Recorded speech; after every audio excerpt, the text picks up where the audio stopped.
Time for you to rethink. You know the word annihilate? It means reduced to nothing. Perished means killed. We know what perished means.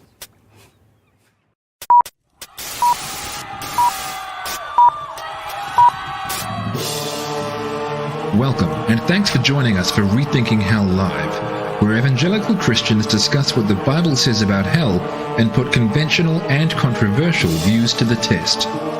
Join the discussion in YouTube's live chat, or email your feedback, questions, and episode suggestions to live@rethinkinghell.com. Rethinking Hell is on Facebook as well, and be sure to check us out on Patreon if you'd like to become a supporter of the show. See the description below for all links and details, and don't forget to subscribe to this channel for future updates.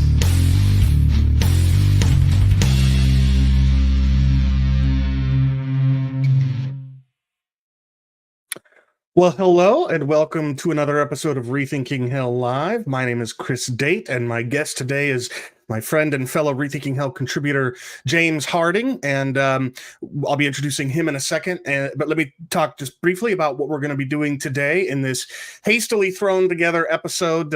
James and I decided to do this just last night. We wanted to put an episode out there as I haven't been super consistent with that. So we've whipped something together, and basically what we're going to do is present to you, the viewers, some new information that we think we're finding in the book of First Enoch that may support a conditionalist reading of Revelation 14, verse 11, in which it says that the beast worshippers have no rest day or night. So we'll talk about that in a minute and get into the detail, but why don't I start by welcoming you back to the show, James? It's good to see you. How are you doing? Doing all right. A little bit tired. Like you said, this is all last minute. You told me we'd do this show last night. To be fair, I asked if you wanted to do the show. I didn't. Yeah, you asked. Yeah. I'm not like your boss. So of course, I said sure. I'm down. But I didn't have that much time to prepare. So this is very last minute. But I think we're going to do all right. Yeah, and I'll just say from the outset that what we're offering here are tentative conclusions. We're still in the process of researching, and we may find out that we were wrong in some of our conclusions. And indeed, we invite people to dig into this topic a little bit further, or a lot of it further, and get back to us with their own findings. So I'm not too worried about us putting something out there that we've whipped up really quickly. I've got just a little bit of updates from things on my end. Is anything new going on in your world, James, or you same old since last we talked? Same old, aside from this discovery, I guess, in the book of Enoch. So okay, cool. Well, I'll just let viewers know that I think it was just this past weekend, I had a real awesome opportunity. No, sorry, not this past weekend like yesterday, but the weekend before that. I had a really great opportunity to fly down to Southern California to be present at the installment ceremony for my friend Nick Quint, who also was once part of the Rethinking Hell team. Actually, several of us on the Rethinking Hell team got to be there for his installment ceremony. When I say installment ceremony, for those of you not familiar, and I frankly I didn't know about this until this happened. When there's a new pastor of a church, they will sometimes have a ceremony wherein they celebrate the installment of this new pastor of a congregation. And our friend Nick Quint has been pastoring this church for a couple of months, and they just now had this installment ceremony. And it was a real blessing and honor for those of us that were able to make it from the Rethinking Hell team to be there for his installment and fellowship with him and encourage him in what he was doing. So that was cool. And then the rest of us that were there that are part of the team, we spent several hours strategizing what the next couple of years might look like for the Rethinking Hell ministry, beyond just sort of the Rethinking Hell Live and blog posts and things. And I'm really excited for some of the ideas that we came up with, and seeing if we can carry them out. And I'm not going to say anything about that because I don't want to say that we're going to do something and then end up have it not happen. But suffice it to say, I think there's a lot to be excited about. So viewers, if please keep watching the show and checking the website, and if we have details, or as we come up with details, you'll certainly hear about them. Well, let's dive in. So I want to set the stage for how you stumbled upon this discovery, if we can call it that. I might be using a little bit of overly strong language about this being a discovery, or there have probably been other conditionalists that have seen this before, but it was new to me, and I think it was fairly new to you. But let's set the stage by talking about the passage in Revelation that we think First Enoch might inform a conditionalist reading of. And we're talking here, I'll share my screen so that viewers can see the passage in question. So Revelation 14:11 reads, "The smoke of their torment goes up forever and ever, and they have no rest day or night, these worshipers of the beast and its image, and whoever receives the mark of its name." So do you want to sort of, in a nutshell, capture what the challenge for conditionalists is seen to be? I stress that because I don't consider it much of a challenge at all. But what is it about this language of having no rest day or night that leads critics of conditionalism to think that there's a challenge to conditionalism here? Yeah, so the way I usually hear it argued is, so they'll read the first part of verse 11, "The smoke of their torment goes up forever and ever." Well, okay, no, I'll have. I'll put it up. Sorry, I didn't realize you were reading off the screen. Reading, I was reading there. So the smoke of their torment goes up forever and ever. That's usually taken to mean that the subjects are burning forever and ever, and that's what's creating the smoke rising forever and ever. And then they have no rest day or night is taken to mean they have no rest from this torment in fire day or night forever and ever. Yeah, so that's the way they read it. That's where they think our view is challenged. Right. Okay. Now, before we even start talking about First Enoch, there are at least a couple of different solutions to this challenge, to this problem that we conditionalists or annihilationists have proposed. One of them is one that I consistently offer. In fact, it's the reason why I don't even see this as sort of harmonizing Revelation 14:9-11 with our view. I see this passage as positively teaching the annihilation of the finally impenitent. And what I'll argue is that in these verses 9-11, there are at least three symbols that converge. Because remember, we're dealing here with an apocalyptic vision that was given to John while he was in exile on the island of Patmos. And like all such prophetic visions of the future recorded in Scripture, at least all of them that I'm aware of, what is depicted is symbol. And it symbolizes something in reality. And very often, what it symbolizes has to be revealed by some kind of divine interpreter. You see that all the way back in Joseph while he's in prison and he interprets the dreams of Pharaoh. You see it when Daniel interprets the visions of Nebuchadnezzar and an angel interprets Daniel's vision. And then in Revelation, John's vision is interpreted for him by a divine interpreter. For example, in the first chapter, I think it is, John sees golden bowls full of incense, and he says the bowls of incense are the prayers of the saints. So we're dealing here with a symbolic depiction of something. And we see at least three symbols converge in this depiction. We see drinking the wine of God's wrath. We see torment and fire and sulfur. And then we see smoke rising forever and ever.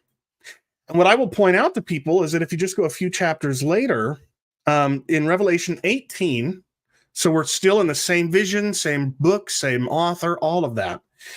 Just a few chapters later, we see God telling his people to repay this mystery Babylon, this blood-drunk vampiric prostitute riding on the back of a beast. God tells his people to repay her double for her deeds and mix a double portion for her in the cup she mixed. And commentators, including traditionalists like G.K. Beale, an expert on Revelation acknowledge that this is that same idea of them being made to drink God's wrath. So that's one of those three symbols.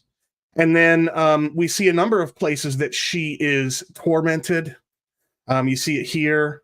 You see it again. Well, here, I'm just going to do a quick search for the word torment. You can see it here. They will stand far off in fear of her torment. That's in verse 10. You see it again in verse 15. They will stand far off in fear of her torment.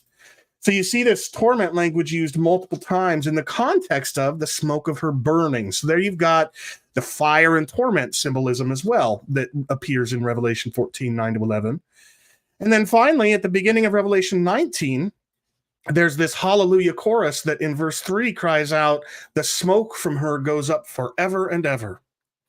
So we've got all three of those same symbols describing something happening to and observed happening to this woman who symbolizes something. But in that very context, a mighty angel takes up a stone and throws it into the sea and interprets this imagery for John, saying, so will Babylon, the great city, be thrown down with violence and will be found no more. The sounds of harpists and musicians will be heard in you no more. A craftsman won't craft in you no more. The sound of the mill won't be heard anymore, etc., etc., etc. So all of the symbols in 14:9-11, the three that I've highlighted anyway, they converge again just a few chapters later in the same vision, where they converge to symbolize a fate that befalls a city, this great city that the woman symbolizes, and the deaths of that city's many inhabitants. So this to me is one solution to this question of Revelation 14:9-11, or specifically verse 11, where it says they have no rest day or night. I can just say, and I typically will just say, that assuming they have no rest day or night describes an incessant, ongoing restlessness that's perfectly consistent with the idea that in John's vision he sees the eternal torment of beast worshippers. And the question would still remain, what does that symbolism communicate in reality? And for the reasons that I just offered, we have good reason to think that symbolizes a fate that is consistent with annihilation. Before we talk about the other proposed solution that we've offered in the past, do you want to add anything to that? What I've said so far? Maybe. Well, okay, so I'll just say this. One of the things that got me to look into this little phrase in particular, they have no rest day or night. And by the way, I'm not throwing who I'm about to mention under the bus at all. But a few years ago, when I started learning about this view, conditionalism, I made my way to the rethinkinghell.com website, and I searched for Revelation 14. And there's only, I think, one article, still to this day, that's devoted specifically to handling that passage, and that's Joseph Deere's primer on Revelation 14, 9-11. And I remember thinking it was a very good article, but the one thing that bugged me was there's no section in that article that deals specifically with that phrase, and it left me just hungering to the phrase "they have no rest day or night." Yeah. Yeah. And so that left me hungering, and I mean, until recently, I was fine with the interpretation that you just mentioned, but there was always a little something in me that sort of wasn't entirely satisfied. I was satisfied, but there was, I don't know, something missing. And yeah, that's all add, I guess. Okay. But no, I totally hear you. And I think Joey would be the first to admit that this was just a primer he was offering. And as for, I don't know how much other articles we have that address Revelation. But I do know that William Tatesley and I have done a video as part of Rethinking Hell Live where we walk through the imagery of Revelation 14 and Revelation 20 and make an argument for why we think they teach our view. But you might be right, even if this wasn't what you were saying. It may be the case that there is room for further articles on Rethinking Hell that explore these texts. But let me turn then to the second solution that is sometimes offered by conditionalists. And it has to do with a curious observation. So notice here in the ESV, verse 11 translates this text here, they have no rest day or night. A few chapters earlier, in Revelation 4:8, we see the text say, day and night they never cease to say. And you might think when you look at those two English expressions that they're translating different underlying Greek because they seem very different translations. But in reality, the Greek is extremely similar. So, and I see somebody in the chat even having hinted at this before we even got to it. So if you look at Revelation, here I'm going to put the Greek up side by side with the English. And you can see here that in Revelation 4:8, day and night they never cease to say. That translates this Greek right here that I've highlighted on screen. Kai anapausin uk echusin hemeras kai nuktas legantes. So just to translate in a very wooden literal translation, we would say, and rest they do not have, day and night saying. All right. Now, but notice that what it's communicating is that they ceaselessly speak day and night. So it's not really about rest at all in the sense of like no longer being restless or something like that. It's about ceaselessness. They never cease saying. All right. Well, now if we come to 14:11, the phrase they have no rest day or night, these worshipers of the beast and its image, that also translates the same set of words. Kai uk ekusin anapausin hemeros kai nuktas.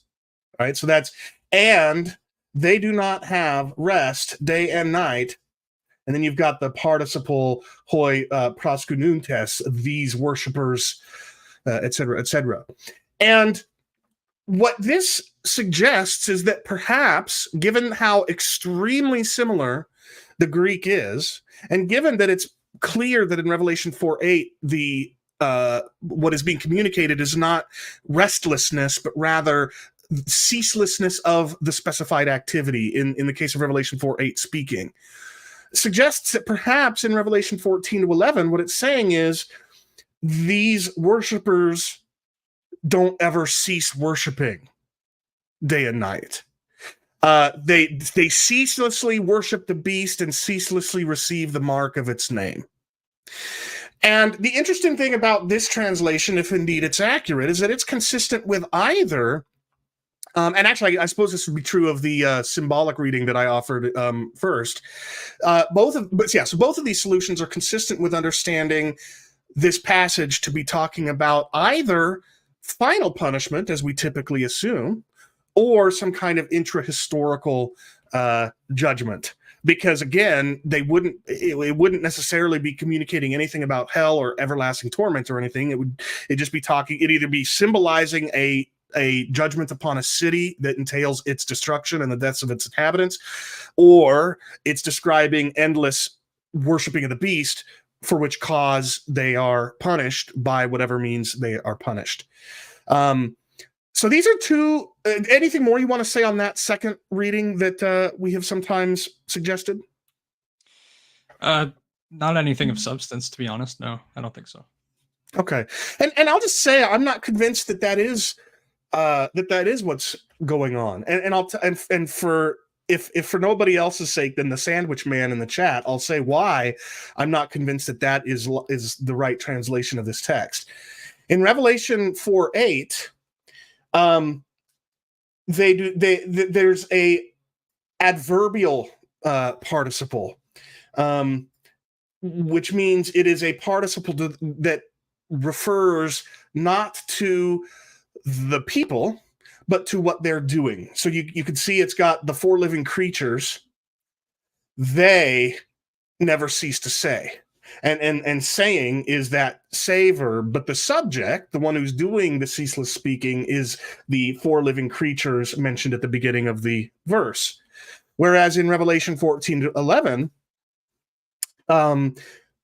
it is not some previously mentioned group of people who is said to have no rest day or night, or at least it doesn't seem that way. It seems rather that it's the hoi proskanuntes, the worshippers of the beast and its image, who have no rest day or night. In other words, there doesn't appear to be a verb to finish out that idea of them never ceasing doing something, because again, hoi proskanuntes there is substantive. It's standing in the place of a noun. These worshippers. So I'm not convinced that reading is the right one, and that's why I still lean on the first one. I see Laura in the chat. Thank you for tuning in, by the way, Laura.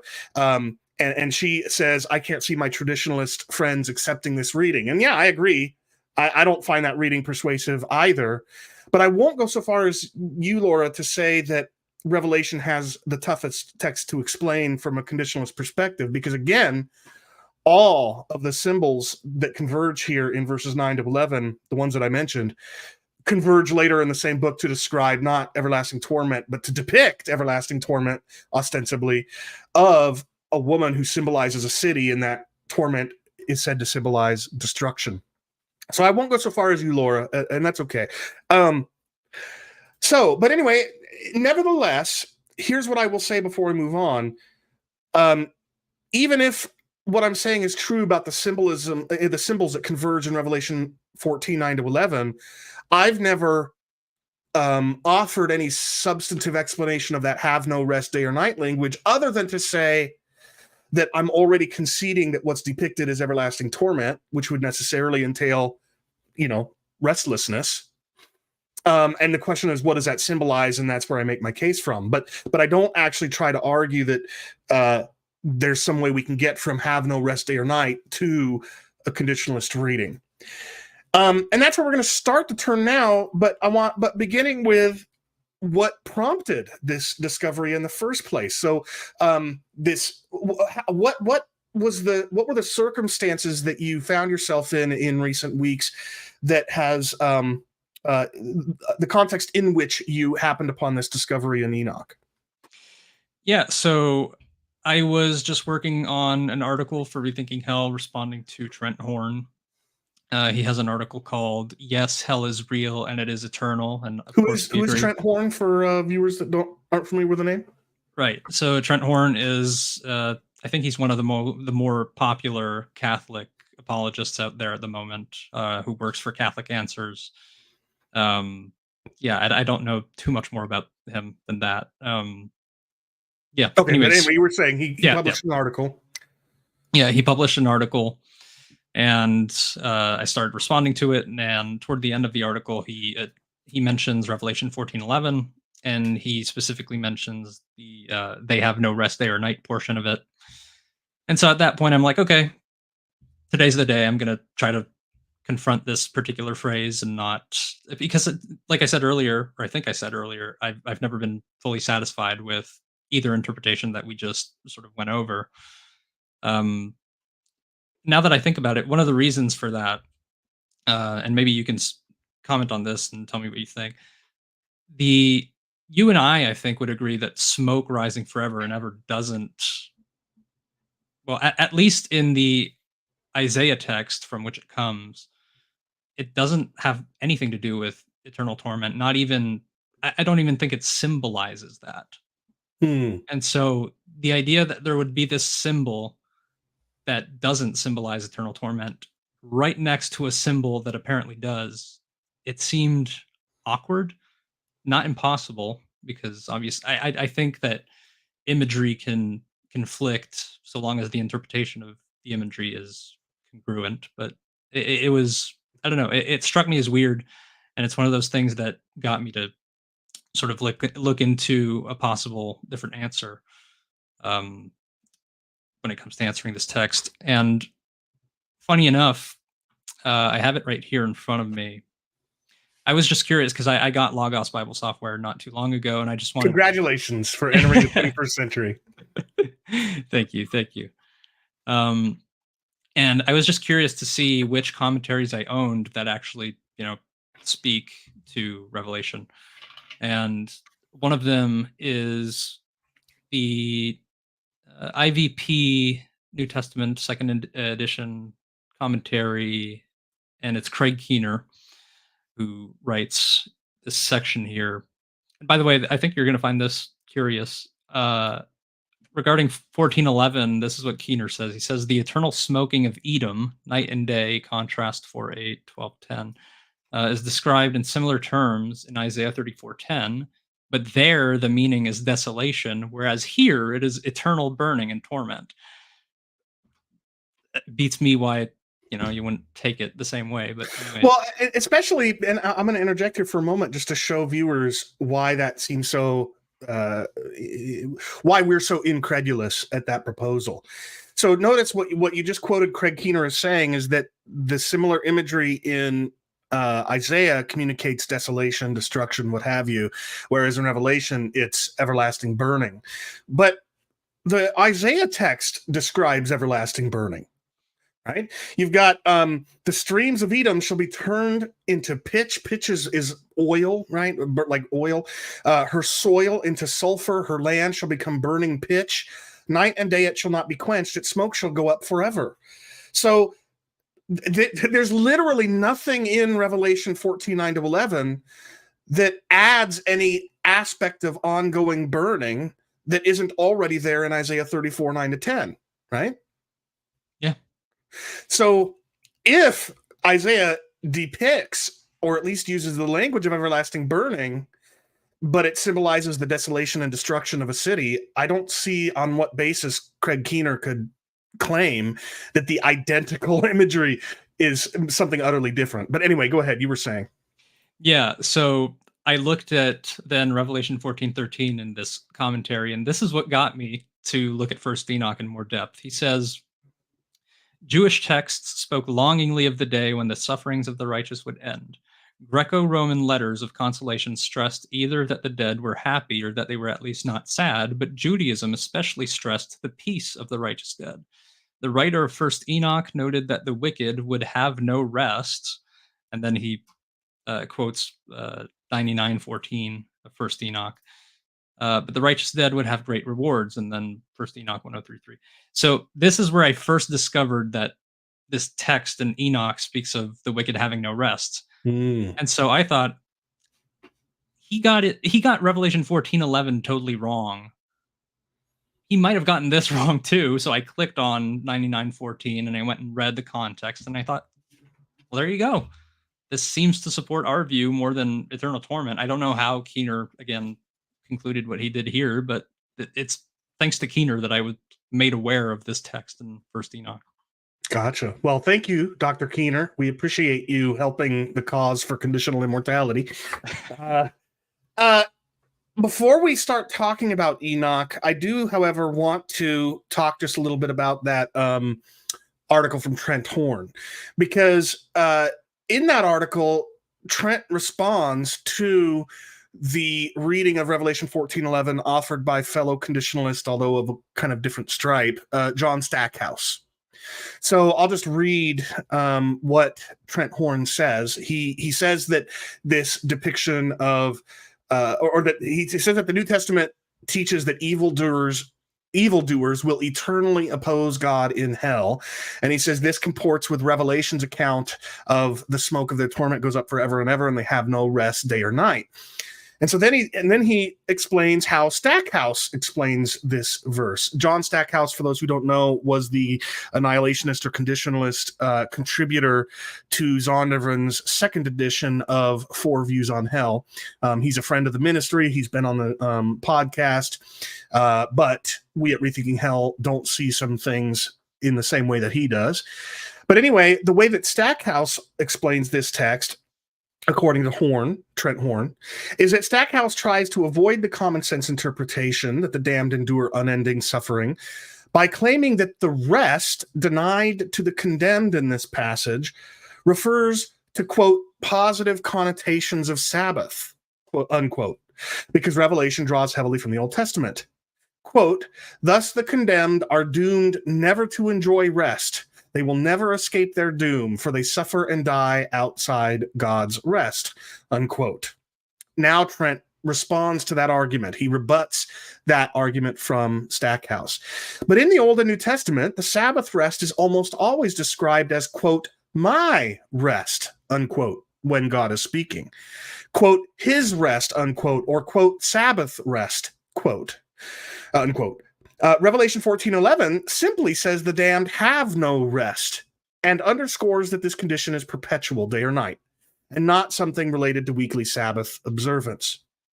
So what Trent is arguing, or what Stackhouse is arguing, is that when it says the wicked will have no rest day or night, it doesn't mean they're restless. What it means is that they're denied the Sabbath rest into which we as followers of Christ enter, and they will not enter that rest. It does not mean that they will be restless, suffering in hell forever. And Trent Horn's response is, you almost never, if not never, see this Sabbath rest unqualified as just rest. It's always either my rest, if it's God speaking, his rest, or Sabbath rest. Now, we've already talked about some conditionalist readings that we've offered in the past that would rebut that rebuttal. Actually, I wouldn't even say that. It's not that it rebuts the rebuttal. It's that, fine, even if Stackhouse is wrong, we still have these reasons for thinking that the text is communicating something else. But I do think it's worth observing here that even if it's not specifically Sabbath rest, there are places in Scripture where rest, without being qualified as my rest or something like that, does seem to have broader eschatological or spiritual elements to it beyond merely rest, not being restless. So I'm going to share my screen again and share a few texts here. First, I'm going to pull open the Septuagint and go to Psalm 114:7.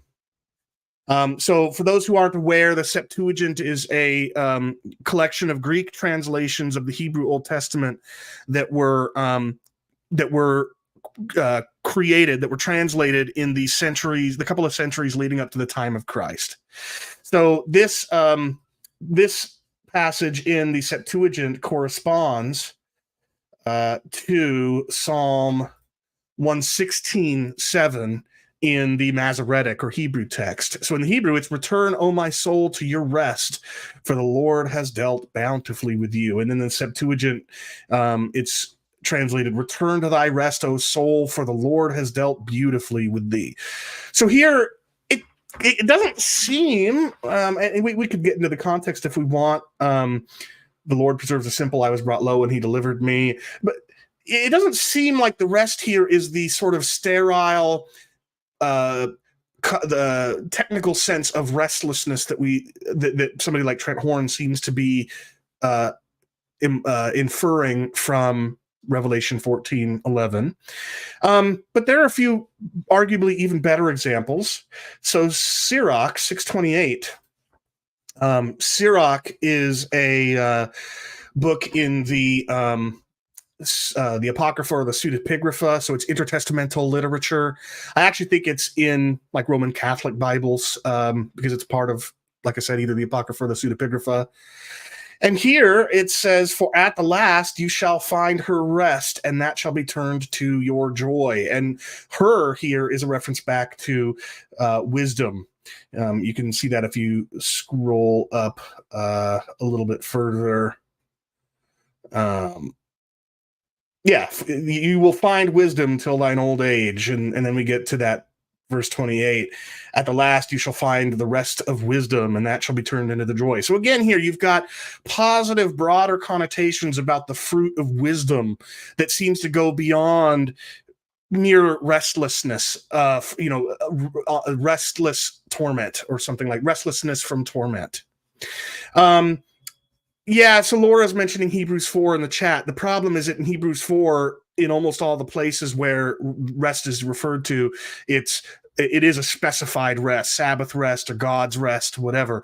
And the argument that Trent Horn is making here is that when rest is unqualified, it doesn't have that Sabbath meaning. But we're not done. So Matthew 11. So here I'm going to turn to the New Testament. Matthew 11. What did I say? 28 and 29. Yeah, hold on. Matthew 11, 28. Come to me, all who are labor and heavy laden, and I will give you rest. Take my yoke upon you and learn from me, for I am gentle and lowly in your heart, and you will find rest for your souls. So here again, it doesn't seem to be merely the sterile technical sense of lacking restlessness from torment or anything like that. There's this positive sense. I almost have the idea of biblical shalom, peace and tranquility and serenity, much more to it than mere lack of or than mere cessation of some kind of torment, cessation of some kind of restlessness. And then you brought up one more as well. You added to our notes Revelation 14:13. Do you want to explain what you're seeing there? Yeah, so I mean, this one's relevant, especially because it's literally in the same context as 14:11. It's just 2 verses later. It says, "Blessed are the dead." I'll shorten it. "Blessed are the dead who die in the Lord from now on, that they may rest from their labors." And I think that this specifically is the rest that is denied to the unrighteous in 14:11. Contextually, that would make sense. And the thing is, I don't think it's mere rest from labors. I don't think you can divorce this rest from its positive connotations, namely that it's probably going to be enjoyable rest in the new creation alongside our risen King. And I think that it's this sort of rest that's denied in just 2 verses prior. Yeah, and I don't know if you want. I mean, we haven't introduced Enoch yet, so maybe we'll come back to where you think you see that rest in Enoch. But so just to summarize where we're at so far, the point here is that even if Stackhouse is mistaken in too tightly coupling the rest mentioned in Revelation 14 with specifically the Sabbath rest, Trent Horn might be right about that. I actually, when I went into the text to validate his claim that when it's referring to the Sabbath rest, it's almost always qualified, I found out he seems to kind of be right, at least in the New Testament. I haven't looked through the Old. But even if that's true, we have these examples where, as you pointed out, the rest is something broader and is more pregnant with meaning than mere cessation from some kind of unpleasant activity. It has this idea of, this peace and shalom and goodness and joy and beauty and stuff. And if the wicked don't have that, that doesn't follow that they are restlessly suffering. It just means that they don't get to enter into the rest that the righteous do, with this expansive vision or idea of rest. So I do think that even before we get to Enoch, which we're about to do in a moment, I think we've got lots of reasons for thinking that Trent Horn is mistaken here. And before we move on, I want to mention something here. Because Trent Horn is a Roman Catholic apologist, I do think it's worth asking the question, and this isn't on topic other than the fact that Trent Horn is Roman Catholic. And so if you don't have any thoughts in response to the question I'm about to ask, that's totally fine. I'll share my own thoughts. But I'm curious if you see something I see, which is in conditionalism, if one becomes convinced, as I think you and I both have, that the scriptures teach conditional immortality and annihilationism very clearly, do you think that might be almost a protection for a believer from becoming persuaded to become a Roman Catholic or and maybe even Eastern Orthodox? In other words, do you think that even setting aside all the arguments for and against Roman Catholicism that we Protestants often interact with, could it be that simply by virtue of the fact that Scripture teaches conditionalism and annihilationism so clearly, that's reason in itself to think that Roman Catholicism is wrong? What do you think about that? I think you're right. I mean, I've been referring to conditionalism as a silver bullet against Roman Catholicism for a while. And in fact, I think that's how I introduced my article. And one thing that comes to mind, so I do think it's a silver bullet, but obviously it's going to function that way for some people and not for others. And one person that comes to mind is Cameron Bertuzzi. Right. For a while, he looked like he was sort of toying with the idea that conditionalism might be true. You'd probably know better than I do. But in the end, he turned to Roman Catholicism, and I don't know what he did with whatever thoughts he had about conditionalism, if those are still brewing or if he sort of just brushed it aside. I have no idea. Yeah. But yeah, I mean, if he had been entirely convinced of conditionalism, I think it probably would have prevented him from making the move to Rome. Yeah. Yeah, I think you're right. And I was just talking with William and Joey, I think, when I was down in Southern California the other weekend. And we were talking about this very thing, how it seems to be a almost like a bit of armor. If you could persuade a Protestant of conditional immortality, you are protecting them more effectively from becoming persuaded to cross the Tiber. And I just thought that was worth mentioning. All right. So all of that having been said, by the way, I just want to say something for fun. Yeah. Heading into speculation land, but part of me wants to believe that might be the reason God allowed eternal torment to be the widely believed view for over a millennia, knowing that maybe at some point it could turn into a silver bullet and get people away from the Roman Catholic Church. I don't know. That's just speculation. Obviously, there's no evidence to what I'm saying, but that's very intriguing. It's very intriguing. All right. So just to reiterate where we're at, we have a number of reasons, many of which we haven't even discussed here yet, for thinking that even if Revelation 14:9-11 depicts eternal torment, what that symbolizes is a fate consistent with annihilation. And we have several additional reasons for thinking that the kind of rest denied the wicked in Revelation 14:11 is more than merely cessation from some kind of unpleasant activity, but rather is a much more expansive, maybe even a reference to the beatific vision that is denied the unrighteous, and that wouldn't be inconsistent with annihilation at all. But we can go a step further. You have indeed started to go a step further because of this discovery that you happened upon when you were looking at Craig Keener's Old Testament background commentary to the New Testament. So we've mentioned the book of First Enoch here a few times. Before we get into the actual text of First Enoch, let's sort of introduce that book a little bit to viewers who might not already be familiar with it. I want to preface this by saying neither of us is an expert on the intertestamental literature. Neither of us is our specialty is historical theology, anything like that. Neither of us has any sort of specialty or expertise on First Enoch specifically, or the broader pseudepigrapha or apocrypha or anything. So everything we're about to say here is our meager understanding of what we have read about First Enoch thus far.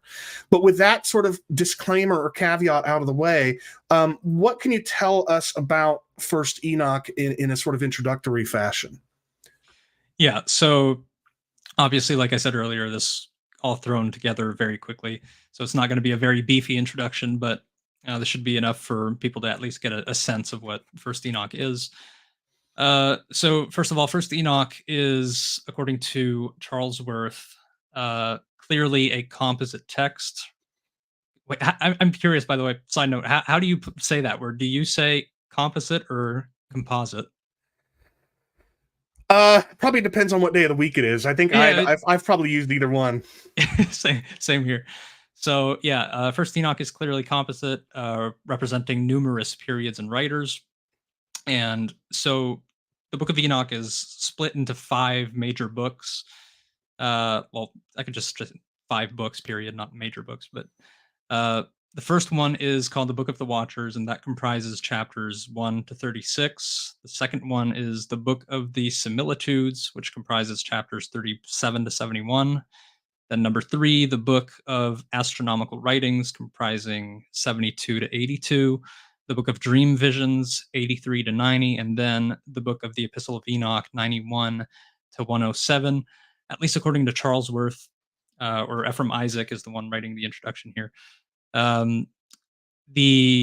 According to Robert Henry Charles, I think he includes 108 as part of the Epistle of Enoch, but here Ephraim Isaac seems to believe that 108 is a later edition and it's not actually part of the Epistle of Enoch.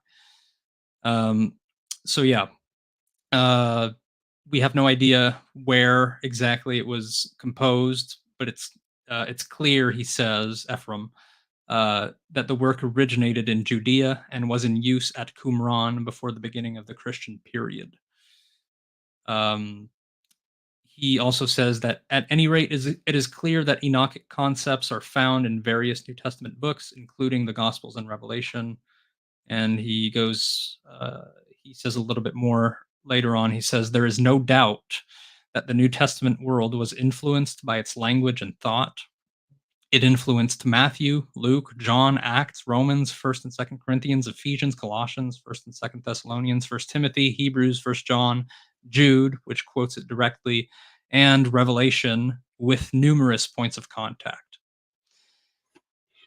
And Robert Henry Charles says that First Enoch has had more influence on the New Testament than has any other apocryphal or pseudepigraphic work.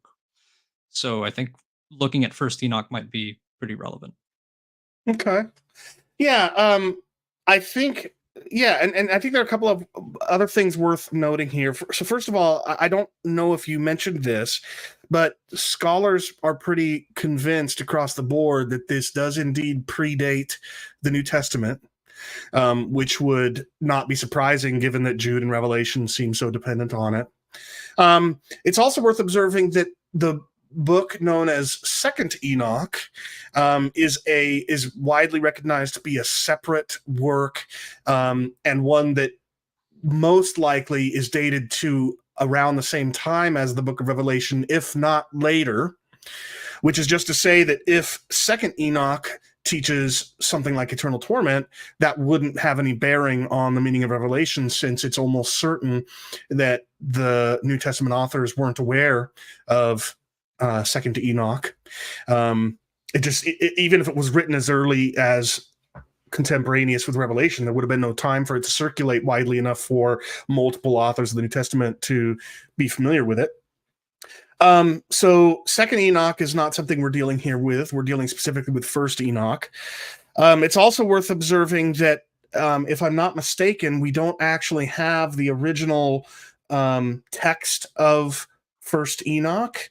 I'm looking here at the introduction to R.H. Charles's translation of Enoch, and if I am reading him correctly, the text that we do have of First Enoch in its entirety is Ethiopian, and whatever Greek texts we might have are much later copies of that, if I'm not mistaken.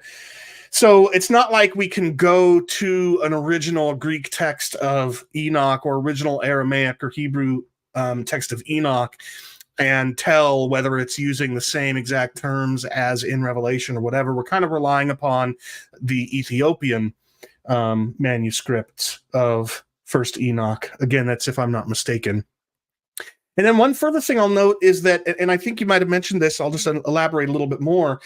There are, out of the 108 chapters of First Enoch, there are distinct sections that are called books of First Enoch, and scholars will say different things about the books to some extent. But if I'm not mistaken, the first 4 books, comprising chapters 1 through 90, are largely visionary texts. They're apocalyptic texts. In fact, in the very beginning of the introduction to R.H. Charles's translation of Enoch, he says he has the subheading, "The Apocalyptic Literature."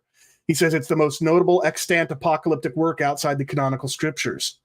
So we're dealing here with a book that, like Revelation, is apocalyptic. It's heavily symbolic. Some of the titles that scholars have given to these books reflect that fact. Dream Visions. Right. Book 4 is called The Dream Visions. But Book 5, chapters 91 through 105, 107. seems, or 107. Sorry, I was looking at okay. They seem to be much more didactic and epistolary than the other books, which is just to say that, let's say, hypothetically speaking, we see depictions of eternal torment in books 1 through 4. If we see annihilation consistently in book 5, which is the more didactic epistolary version, that to me would be at least consistent with the notion that apocalyptic symbolism like Revelation and First Enoch can depict ongoing protracted torment and yet symbolize a fate consistent with annihilation. So I wanted to call that out. All right, so those are some preliminary introductory thoughts about the Book of Enoch for people that aren't familiar with it.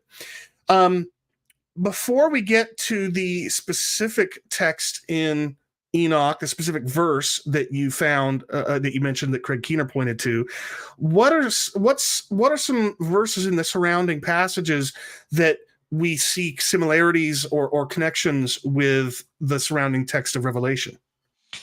Yeah, so the example that I mentioned in my article is how similar Revelation 14, so again, still in Revelation 14, verses 18 to 20 sound to something that we see in First Enoch. I believe it's 100 verses 3 to 4.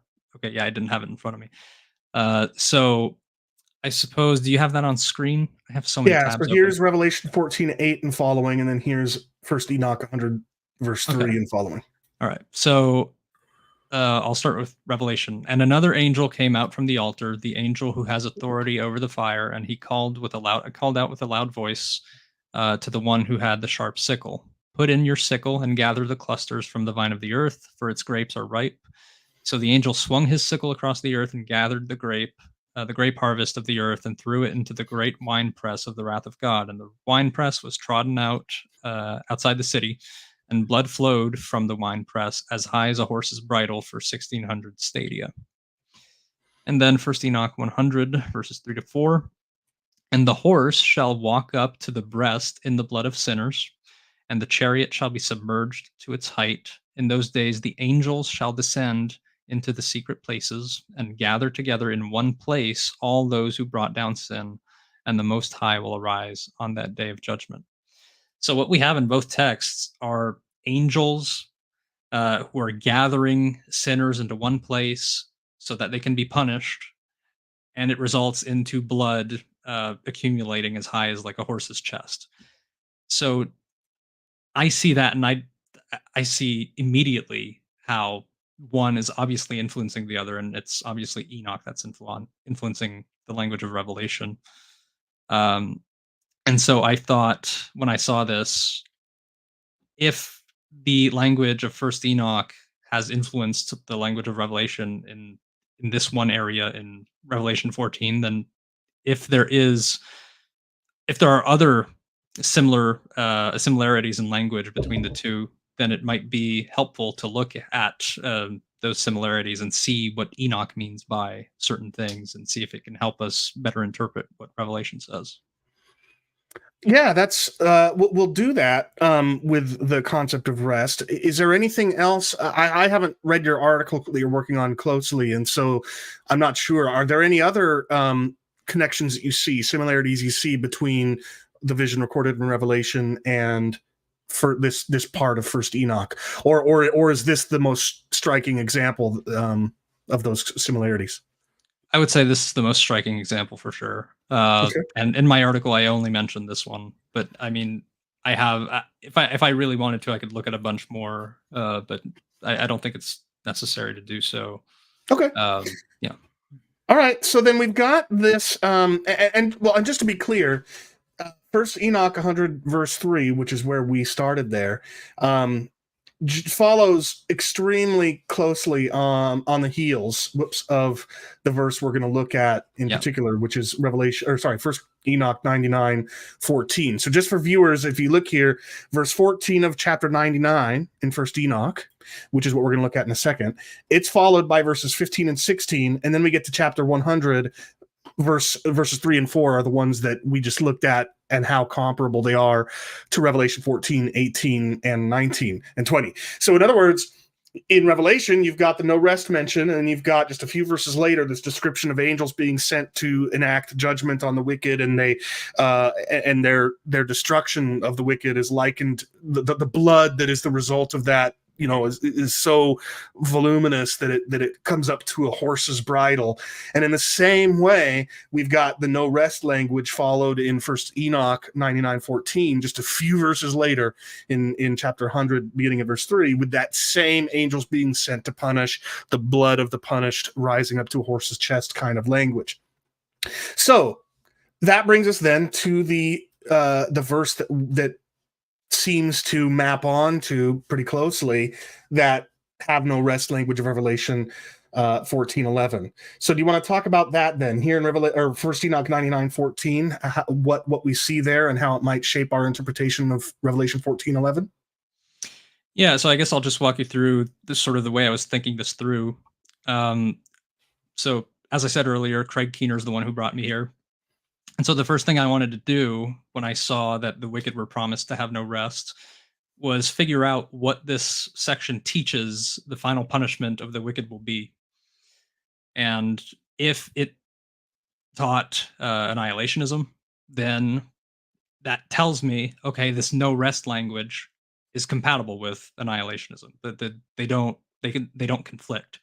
Well, I would go further. Not only wouldn't it conflict, if the language is so comparable to Enoch, and if in the very same context there appears to be dependence on Enoch, then it wouldn't merely be that have no rest is consistent with annihilation. It would be that language likely points to it, since it would likely be dependent on Enoch, wouldn't you say?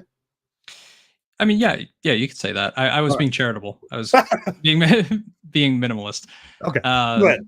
Yeah, so I did just that. I backed up and I realized that this woe here is part of a short series of woes. I think there are 5 of them. And look at the first one. I think it's the first one in verse 11. Yep. Woe to you who spread evil to your neighbors, for you shall be slain in Sheol. And by the way, in Enoch's theology, Sheol here is where final punishment occurs. So it's not Gehenna, it's in Sheol. And look what it says. They will be slain in Sheol, not tormented forever and ever, but slain. And that immediately got me to start looking more broadly around these chapters and trying to figure out if this was a one-off or if it was consistent with everything else that I saw. And honestly, I don't see a single sign of eternal torment in the Epistle of Enoch, which spans chapters 91 to 107. Are there any other passages in the epistle that you think further indicate that the fate of the wicked is anticipated to be death and annihilation rather than life in everlasting torment? Yeah, so I think it's the last woe in verse 16. Well, verse 15 is the last woe, right? Okay, yeah. Well, after that then. But after 16, that in 16, yeah. It says, for he shall cast down your glory and bring affliction on your hearts, and shall arouse his fierce indignation and destroy you all with the sword, and all the holy and righteous shall remember your sins. Oh, doesn't that sound a lot like the eternal contempt of Daniel? I was just going to say that, yeah. Yep. That's exactly what it made me think of when I saw it for the first time. That's incredible. Yeah. Okay. What else? Yeah. So other than that, we can back up a chapter to 98 and look at verses 10 and 14. 10 says, and now know ye that ye are prepared for the day of destruction. Wherefore do not hope to live, ye sinners, but ye shall depart and die, for ye know no ransom. I could stop there. I could read the rest, but Woe to you who set at naught the words of the righteous, for ye shall have no hope of life. Mm. So I mean, these verses are clear. They're going to die. They're looking forward to the day of destruction. They'll die. They will not live. I mean, this is all converging so far and pointing toward annihilationism. Oh, and look at this one. You might, I don't know if you were about to mention this one or planned to, but verse 16, just 2 verses later, therefore they shall have no peace, but die a sudden death. Yeah.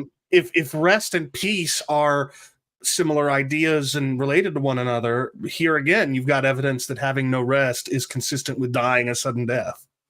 Yeah. I was going to mention that one in a little bit here, but Sorry, I let the cat out of the bag. You're good. You're good. And that one's going to be useful later too. Okay.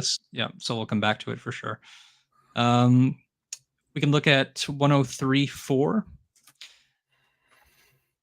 says, "The spirits of you who have died in righteousness shall live and rejoice, and their spirits shall not perish." So the righteous, they will live and they will not perish. And that seems to imply that the spirits of the unrighteous will in fact perish and they won't live. And in 108, now again, this according to Robert Henry Charles is part of the epistle. According to Charlesworth, it's not, but nevertheless, in 108 verse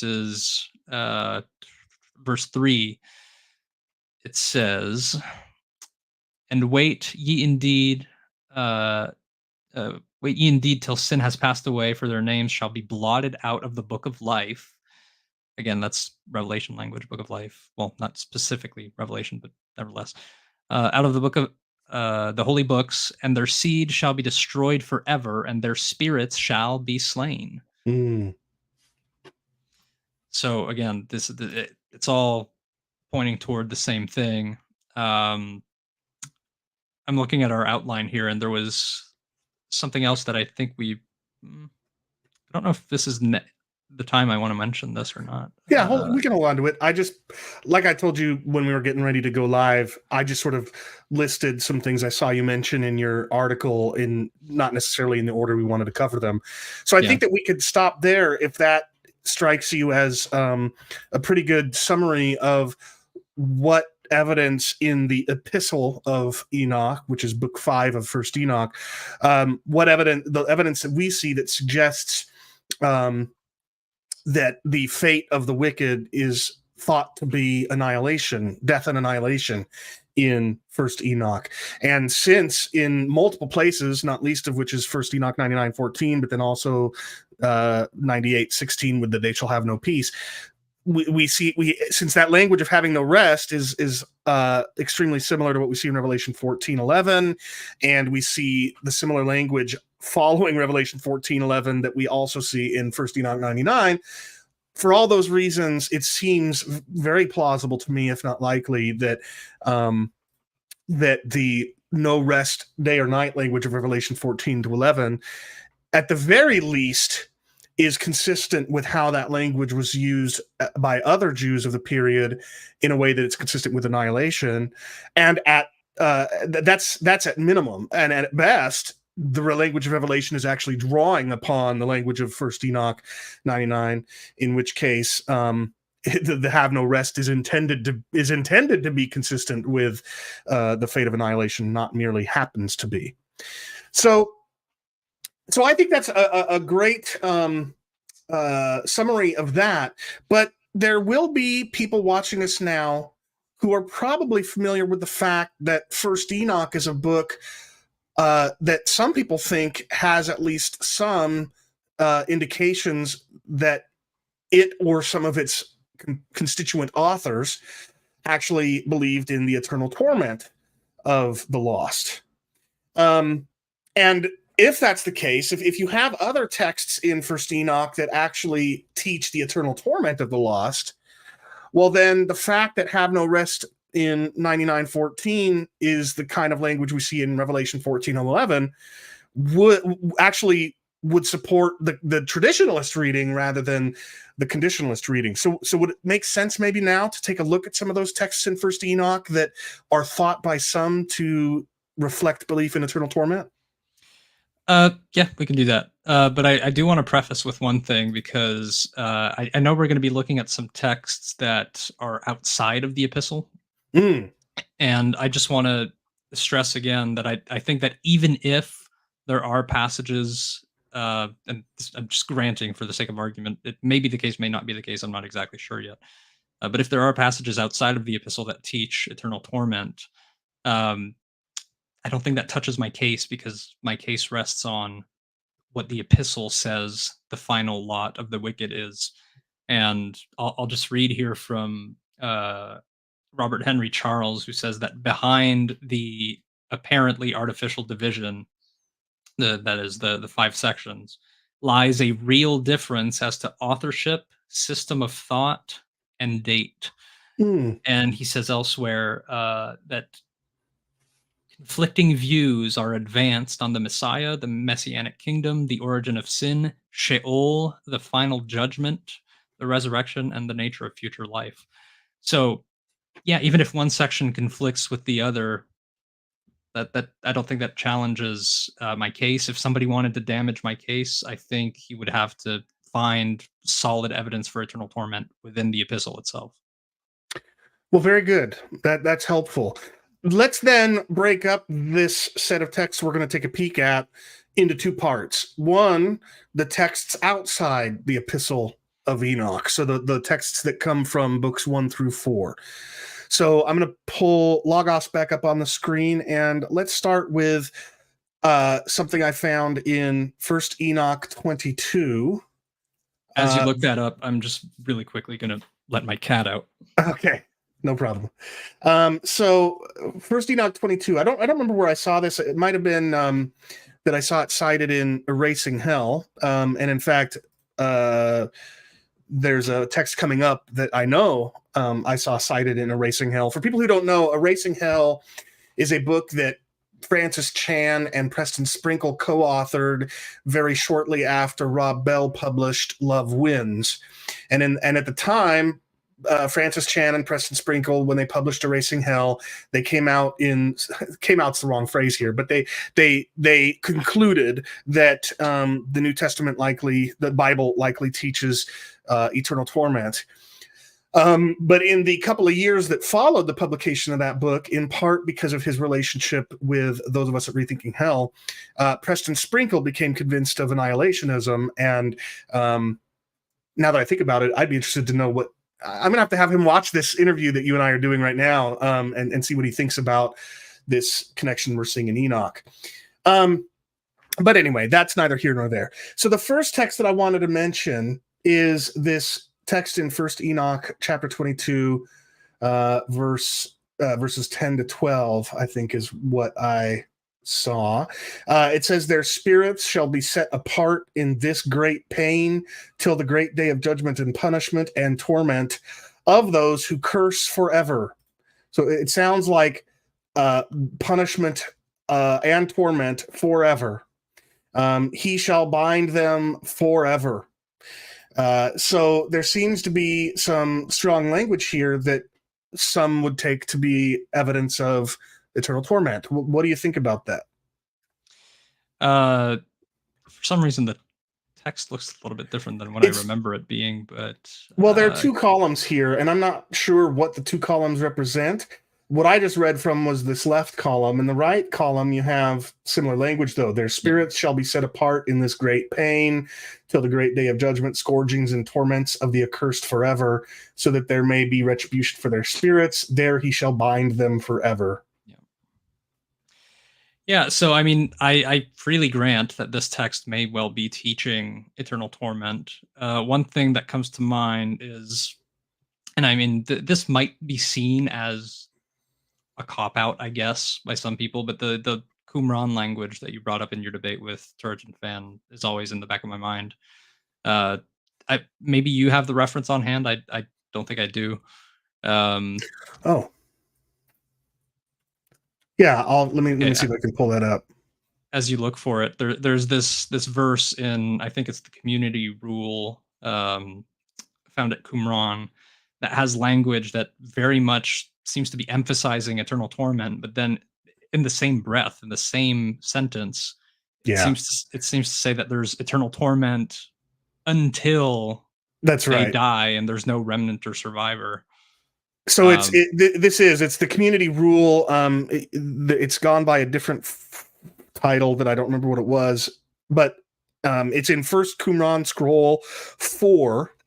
Beginning in verse 12, the visitation of all those who walk in it will be for an abundance of afflictions at the hands of all the angels of destruction, for eternal damnation by the scorching wrath of the God of revenges, for permanent terror and shame without end, with the humiliation of destruction by the fire of the dark regions. And all the ages of their generations they shall spend in bitter weeping and harsh evils in the abysses of darkness until their destruction, without there being a remnant or a survivor for them. And this word destruction, the Hebrew behind it, I think is, if I remember it right, it's kabah.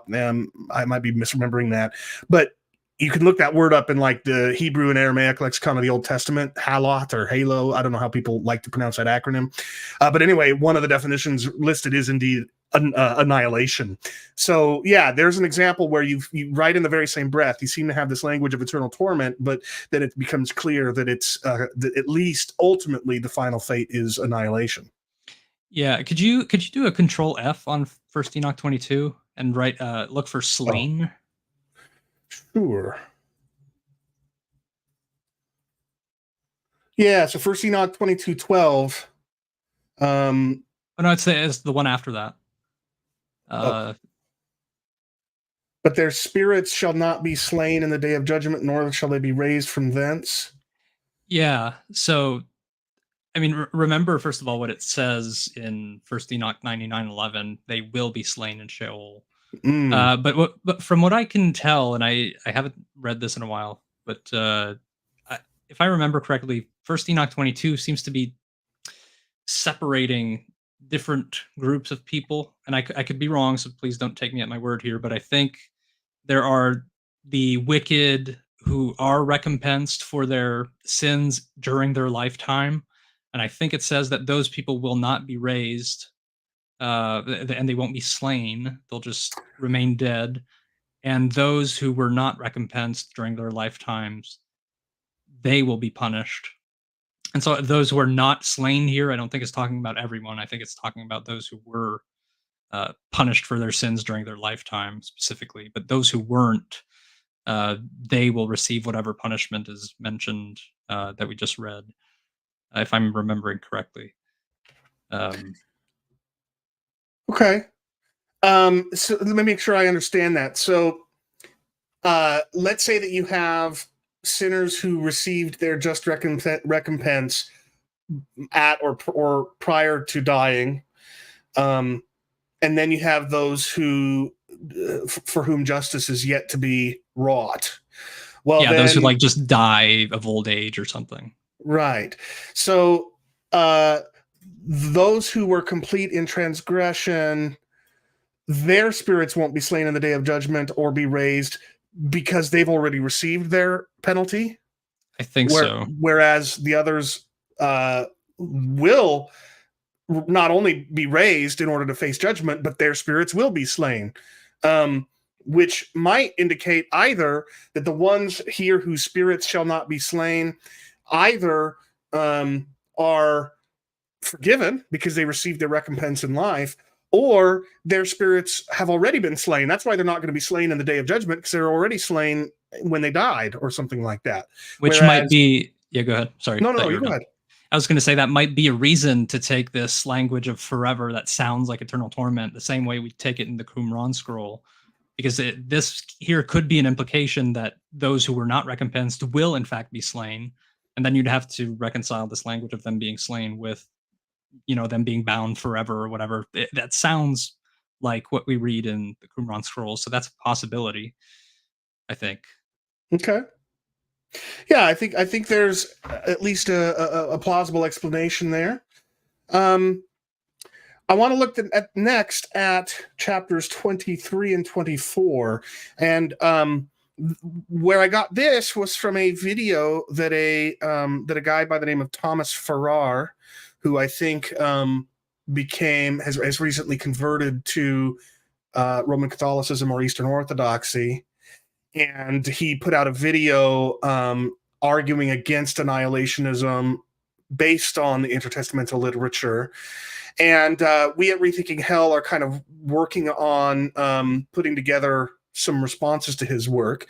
But anyway, one of the things that he points out from here in First Enoch is chapters 23 and 24. You've got a burning fire which runs without resting, paused not from its course day or night. And an angel says that this course of fire is the fire in the west, which persecutes all the luminaries of heaven. And then in chapter 24, he sees a mountain range of fire which burnt day and night. Where's the specific text I'm looking for? What was it that I found? A fire. Oh, okay. So I guess all we see here in chapters 23 and 24 is this ceaseless fire, the ceaseless course of fire. And one might infer from that the unrighteous are the fuel of that fire, and the fact that the fire burns ceaselessly, which never rests, is an indication that the wicked are burning in it forever. Do you have any thoughts on these passages? Again, I'd be willing to grant that maybe it does teach eternal torment, and even if it does, I don't think it challenges my case. But I don't think it's at all clear that it does teach eternal torment, at least from what you read. Maybe there's something else in this chunk of text here, but fire that just burns consistently could be something akin to language of unquenchable fire, or unquenchable fire that is not quenched, or however it's put in scripture. It's put various ways. Just fire that can't be stopped from burning up what it's burning. I don't know. To be honest, I haven't read this text first before coming on to this live stream, so I'm not familiar with this one in particular. Okay. Well, I don't see any mention here of people suffering in that fire, and I wonder if actually this fire actually isn't judgment fire at all. Notice it does something to the luminaries of heaven. Now that could be a reference to fallen angelic beings, but notice that he goes on to say, I saw this mountain range of fire which burnt day and night, and the stones of the mountains were magnificent and beautiful, glorious in appearance and fair exterior. And then it says there were fragrant trees encircling the throne by those mountains, or on those mountains. There was a tree whose fragrance was beyond all fragrance. It's beautiful. Its fruit resembles the dates of a palm. All of this. And then Michael says, let's see here. I'm looking to see what Michael says about it. This high mountain which thou hast seen, whose summit is like the throne of God, is God's throne. He shall come down to visit the earth with goodness. And as for this fragrant tree, no mortal is permitted to touch it till the great judgment, when he shall take vengeance on all and bring everything to its consummation forever. It shall then be given to the righteous and holy. Its fruit shall be food for food to the elect. It shall be translated to the holy place. Okay. So anyway, I guess the point I'm getting at is it's not even clear to me that the ceaseless fire here is judgment fire to begin with. It goes on to be buttressed seemingly by the tree of life, right? It's like that stream that we see in Revelation 21, on either side of which is the tree of life. So I'm not even convinced that it is talking about the lake of fire in Revelation, or that's where the lake of fire, that they're referring to the same kind of judgment. And moreover, when it talks about the tree, which I think is pretty clearly the tree of life, it's something to which only the elect have access. They shall live a long life on earth, such as your fathers lived, and in their days shall no sorrow or plague or torment or calamity touch them. So just to summarize what we've said about this text, There's no mention of the wicked suffering in this fire.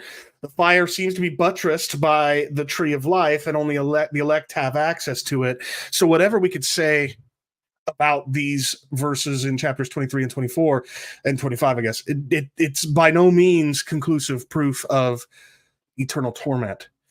But let's look next at First Enoch 27, verses 1 to 3. I see these verses cited both by Edward Fudge in The Fire That Consumes as being one of the parts of First Enoch that might support eternal torment or might teach eternal torment. And the gentleman that I mentioned a moment ago, Thomas Farrar, he also cites this text. So here's what it says. Then said I, for what object is this blessed land, which is entirely filled with trees, and this accursed valley between? And I think that's might very well be a reference to the valley of the sons of Hinnom. Then Uriel, one of the holy angels who was with me, answered and said, this accursed valley is for those who are accursed forever. Here shall all the accursed be gathered together who utter with their lips against the Lord unseemly words, and of his glory speak hard things. So they're accursed forever. Doesn't that clearly teach eternal torment, James? I don't think so. I mean, accursed forever. I don't know. That's super vague to me. Like, it just doesn't seem to support either side, if I'm being honest. It's pretty neutral.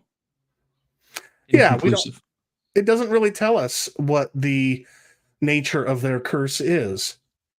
Because death is a curse. Exactly right. Okay. And here again, I mean, this language of them being accursed forever is strikingly similar to that Dead Sea Scroll, the community rule that we read from, where eternal damnation is reserved for these wicked, which is then gone on to be described as annihilation, as destruction. Okay. Two more before we turn to the epistle. So this next one is cited again in Erasing Hell, the book that I mentioned earlier, and it's chapter 63, verses 1 to 7, I think it was. So I'll just read this really quick.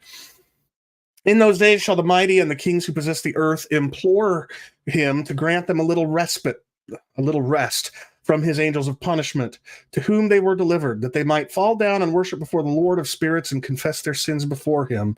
And they shall bless and glorify the Lord of spirits, and say, blessed is the Lord of spirits, and the Lord of kings, and the Lord of the mighty, and the Lord of the rich, and the Lord of glory, and the Lord of wisdom. And splendid in every secret thing is thy power from generation to generation, and thy glory forever and ever. Deep are all thy secrets and innumerable, and thy righteousness is beyond reckoning. We have now learnt that we should glorify and bless the Lord of kings, and him who is king over all kings. And they shall say, would that we had rest, to glorify and give thanks and confess our faith before his glory. And now we long for a little rest, but find it not. I'm hearing some similarities with Revelation 14. We follow hard upon it and obtain it not, and light has vanished from before us, and darkness is our dwelling place forever and ever. For we have not believed before him, nor glorified the name of the Lord of spirits, but our hope is in the scepter of our kingdom and in our glory. So, darkness is our dwelling place forever and ever. Don't we see evidence here for annihilation or for eternal torment? And if so, wouldn't their desire to seek rest, but their inability to find it, seem to indicate that Revelation 14:11's no rest day or night also is a language of eternal torment? Well, so first of all, the rest language here seems to be referring to prior to judgment or during the infliction of punishment, not maybe back up a little bit. I think the first or second verse also mentioned respite. In those days shall the mighty and the kings who possess the earth implore him to grant them a little respite from his angels of punishment, to whom they were delivered, that they might fall down and worship before. So yeah, okay. I guess you could say maybe that because they obviously believe the punishment is it by its very nature it's torment, and so I guess it can fit with their view, but the language of darkness to me, I mean, I guess it can fit with their view as well. but it's not necessary to interpret it that way. In fact, I mean, how does Job describe what would be the case if he had never been born, or if he had just expired from the womb or whatever? He describes it as darkness or blackness. Where is that? I think it's Job. Oh gosh, 3 or 10. It's one of the two. Yeah, Job 3. Let's start at verse 3. Let the day perish on which I was born, and the night that said a man is conceived. Let that day be darkness. Yeah. And by that, what he means is, let me not have been born on that day, right? Let me not have existed in the first place. And yeah. I mean, he literally says, "Let the day perish," as in, like, let that day not even become. And if you were to look at a calendar, let that day not even be there, so to speak. And he expounds on that. And another way of saying it for him is, "Let that day be darkness." Yeah. So darkness can very well signify, non-existence. So again, darkness language is not support for eternal torment, at least not definitively. Yeah, he says, let that day not rejoice among the days of the year. Let it not come into the number of months. So he's saying, let it not have existed. Yeah. So yeah, the darkness language there is certainly not proof of eternal torment. And I'm just checking to see if in the text that continues in Enoch, if there's anything else that, yeah, I mean, and if you just keep going a few more verses, you start to wonder if maybe it's not eternal torment anyway.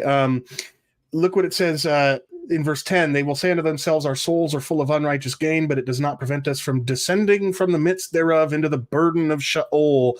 And after that, their faces shall be filled with darkness and shame. They shall be driven from his presence, and the sword shall abide before his face in their midst. This is the language of death, of violent victory in battle. It's not the language of ongoing suffering.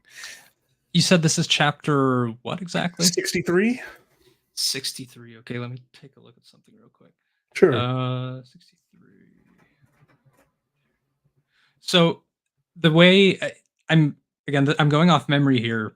I think it's chapter 53, something like that, where Sheol is used in the Numbers 16 sense, which in Numbers 16, Sheol describes the earth opening up under the wicked, and it's not only them, but like their belongings, their houses and stuff like that, or that they just fall into this pit and it closes over them and everyone dies. And so it's not like some sort of spiritual realm or anything in which spirits descend. It's just the realm of the dead. So when it speaks of them descending into Sheol here, it may well be taken in that same sense. That we see just earlier in the very same section of Enoch. Yeah. In chapter 56, verse 7, there'll be no number of the corpses through their slaughter. In those days, Sheol shall open its jaws, and they shall be swallowed up therein, and their destruction shall be at an end. Sheol shall devour the sinners in the presence of the elect. That's the one. Yeah. So this is very, very consistent with death and destruction language, suggesting that passage that Erasing Hell cites may not be teaching eternal torment after all. But let's go back to another one cited by Fudge. And this is the last one that I have prepared for the texts within the first 4 books of First Enoch. So this is chapter 67, verses 4 to 13. He will imprison those angels who have shown unrighteousness in that burning valley. And he goes on to say, I saw that valley in which there was a great convulsion, fiery molten metal convulsion in that place. It was produced a smell of sulfur. That valley of the angels who had led astray mankind burned beneath that land, and through its valleys proceed streams of fire, where these angels are punished who had led astray those who dwell upon the earth. But those waters shall in those days serve for the kings and the mighty and the exalted and those who dwell on the earth, for the healing of the body, but for the punishment of the spirit. Now their spirit is full of lust, that they may be punished in their body, for they have denied the Lord of spirits, and see their punishment daily, and yet believe not in his name. And in proportion as the burning of their bodies becomes severe, a corresponding change shall take place in their spirit forever and ever. For before the Lord of spirits none shall utter an idle word. For the judgment shall come upon them because they believe in the lust of their body and deny the Spirit of the Lord. And those same waters shall undergo a change in those days, for when those angels are punished in these waters, they shall change their temperature. The water will change and become cold. And then Michael explains that this judgment wherewith the angels are judged is a testimony for the kings and the mighty who possess the earth. Because these waters of judgment minister to the healing of the body of the kings and the lust of their body, therefore they will not see and will not believe that those waters will change and become a fire, which burns forever. So just to reiterate, you've got this language in verse 8 of the punishment of the spirit, and it says that their spirit is going to be changed. There'll be a change that takes place in their spirit forever and ever, a change that is proportionate to the burning of their bodies. And then it says that this fire is going to burn forever. So what are your thoughts there? I mean, this one, I think, is probably the one that sounds most like eternal torment from everything we've read so far. I'm not exactly sure what to make of this one, but I guess I'll just reiterate again, even if this were to teach eternal torment, to be clear, this is not part of the epistle, and therefore I don't think it even comes close to challenging the case that we're making here today. Okay. Well, I'll add a couple of more thoughts that come to my mind, having not looked at this prior to our discussion just now. Firstly, this is a perfect example of how at least sizable portions of the of First Enoch, at least the first four books, are the same kind of apocalyptic symbolic vision that John sees as recorded in Revelation. Because notice that in verse 12, the archangel Michael has to explain the meaning of some of the imagery. Right? This judgment wherewith the angels are judged is a testimony for the kings and the mighty who possess the earth.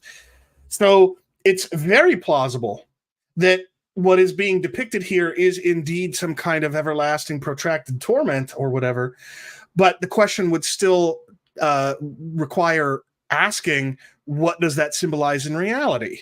And it may very well be that what we read in the epistle tells us what that symbolism means, and that would be annihilation. But there's one more thing that, if I'm not mistaken, is worth noting here. And I want to preface what I'm about to say by observing that there are some conditionalists.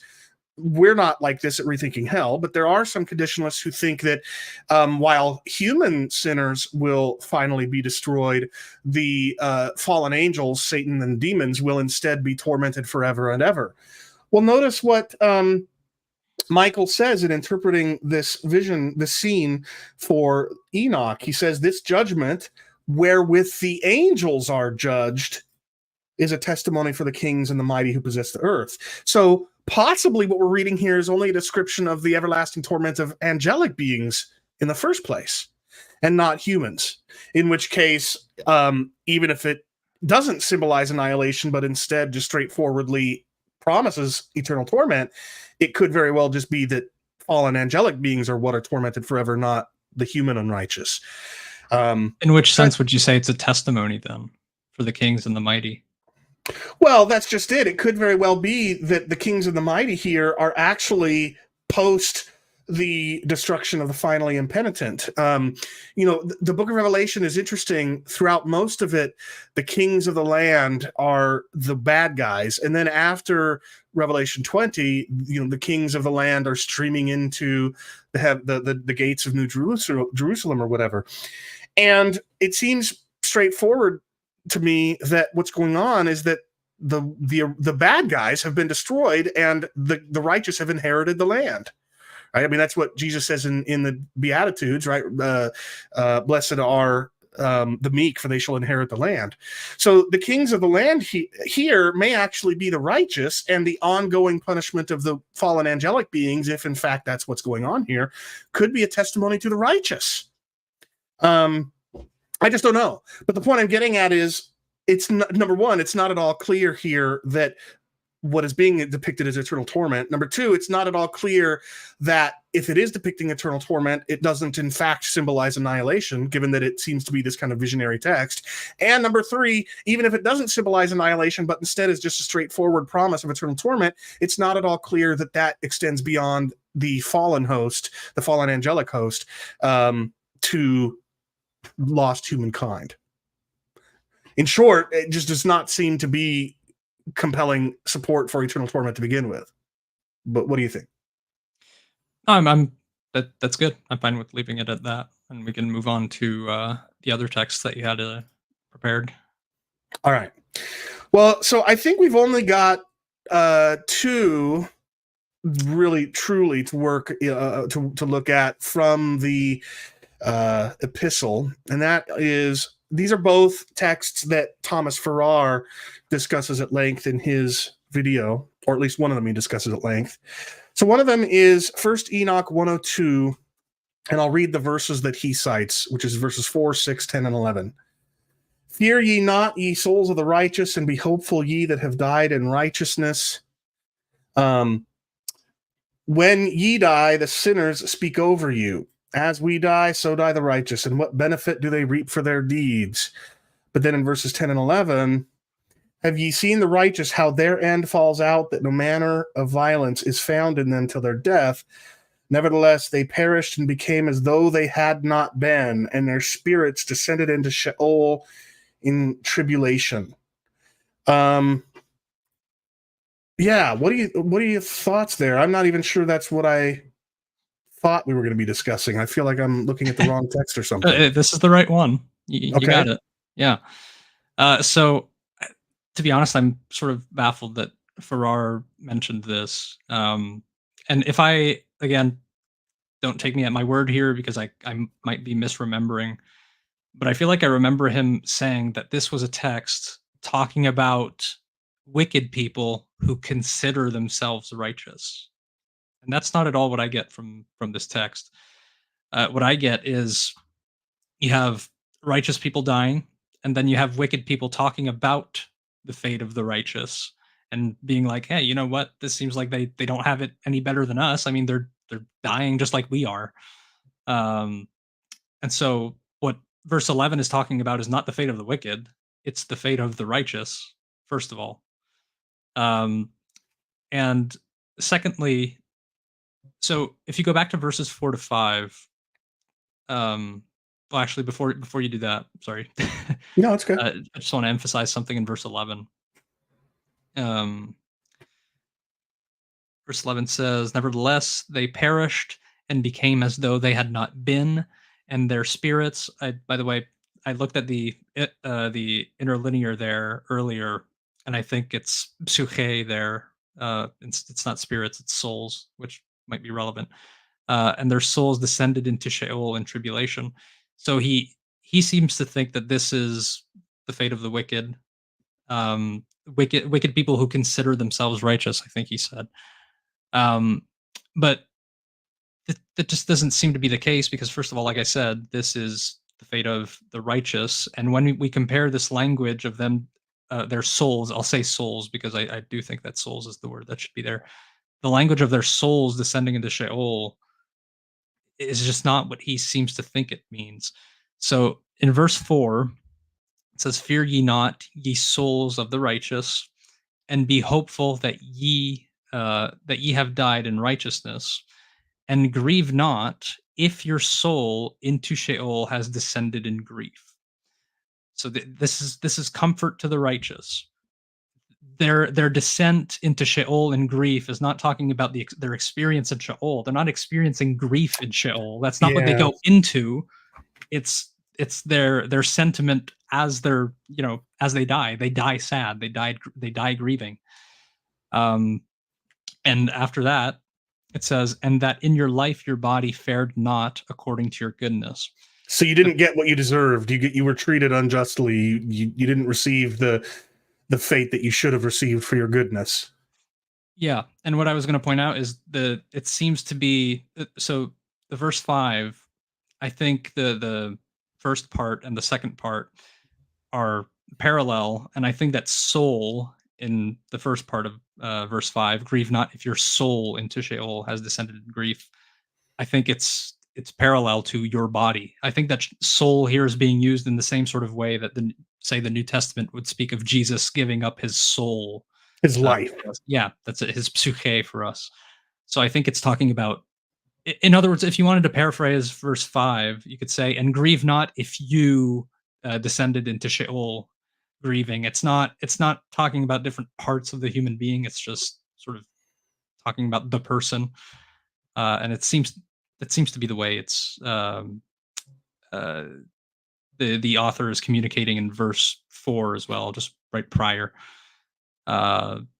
So it's not about some different part of a person going into Sheol after their body dies. I think it's just, it has a well, I guess I could leave it at that for now. Or verse 7 also says something helpful. Behold, even as we, so do they die in grief and darkness. And this So is the again, wicked speaking here. Yeah, About it's the speaking righteous, about the right. righteous. Yeah, so it's the grief they experience, according to both verse 5 and 7, is grief they experience, prior to dying. They die Right. in grief. It's not something they go into, and so verse 11 is not to be taken that way either. Right. And now that I think about it, so I haven't yet watched the entirety of that video. Our friend and fellow contributor William Tanksley is sort of spearheading the Rethinking Hell effort to develop our response to Thomas Farrar's video. But I do seem to recall that what that is Farrar, was really highlighting from here may actually have recognized that this is actually describing what happens to the righteous. But what he observes is that it says of them that they became as though they had not been, like they'd never existed. And what I think that he might argue in that video is that this language of seemingly the cessation of existence is being used here clearly to speak of the righteous who will receive their reward after this point. And if that can be said of the righteous awaiting their reward, then the same thing could be said of the wicked without entailing their annihilation. But what I would say in response to that, if that in fact is Farrar's argument, is that, and I don't have the underlying Ethiopian here, or Greek, if we have the Greek of this, but at least as translated here, it doesn't say they ceased to be, it says they became as though they had not been. And that's really critical, because if you say somebody, it was as if they were no longer, they had never been, you're not saying they were never. You're saying they're no longer here, such that it's as if they were never here to begin with. But that wouldn't be saying that they actually ceased to exist. And so what Farrar would have to find, if I'm characterizing his argument correctly, is a place where the text says that they became no more, or something like that. They ceased to exist, and talking about the righteous who nevertheless are going to receive their reward. Then he might have a little bit more of an argument, but I don't see that here. I'd be interested to know what the underlying original is behind as though they had not been. But setting that aside, your point here I think is really important. What's going on here is that it's being acknowledged, very similar to what the author of Ecclesiastes says, that it appears to us in this life as if what befalls the righteous and the unrighteous is the same, and unjustly so. And that's being acknowledged here. Despite the fact that the righteous didn't deserve it, they perished and became as though they had not been, and their souls, their lives descended into Sheol in grief and tribulation. They died violently or died in grief, etc. But then the very next verses go on to talk about the promise that those very righteous people have awaiting them. So this isn't really about, it's not about the wicked at all. And I just don't see a compelling argument here. So anyway, I guess those are my thoughts. Anything else to add before we look at another one? I don't think so. Well, Okay. I did have something, but I'd have to look for it, and that's going to take some time. All right. Yeah, just as a reminder, folks, we're still working through these. What we're offering up are the findings that we have made thus far, and we're certainly open to the possibility that we will happen upon evidence that counters the conclusions we've come to thus far. But let's go on to the next chapter here then, First Enoch 103, because Farrar also points to verses 5, 7, and 8 in this chapter as support for eternal torment. So in verse 5, woe to you, ye sinners, when ye have died, if ye die in the wealth of your sins, and those who are like you say regarding you, blessed are the sinners, they have seen all their days. And then verses 7 and 8, know ye that their souls will be made to descend into Sheol, and they shall be wretched in their great tribulation, and into darkness, the chains and a burning flame, where there is grievous judgment shall your spirits enter, and the great judgment shall be for all the generations of the world. Woe to you, for ye shall have no peace. And I suppose that this grievous judgment being for all generations is being taken to mean something like they are ongoingly judged with torment for all the generations of the world, and that would explain the ye shall have no peace. They're suffering as part of that undying judgment. So what are your thoughts on this text? Yeah, so earlier when you jumped the gun a little bit and mentioned a verse I was going to mention, which is totally fine, I said we were going to come back to it, and that's because that verse is relevant here. So at the end of verse 8, it says, woe to you, for ye shall have no peace.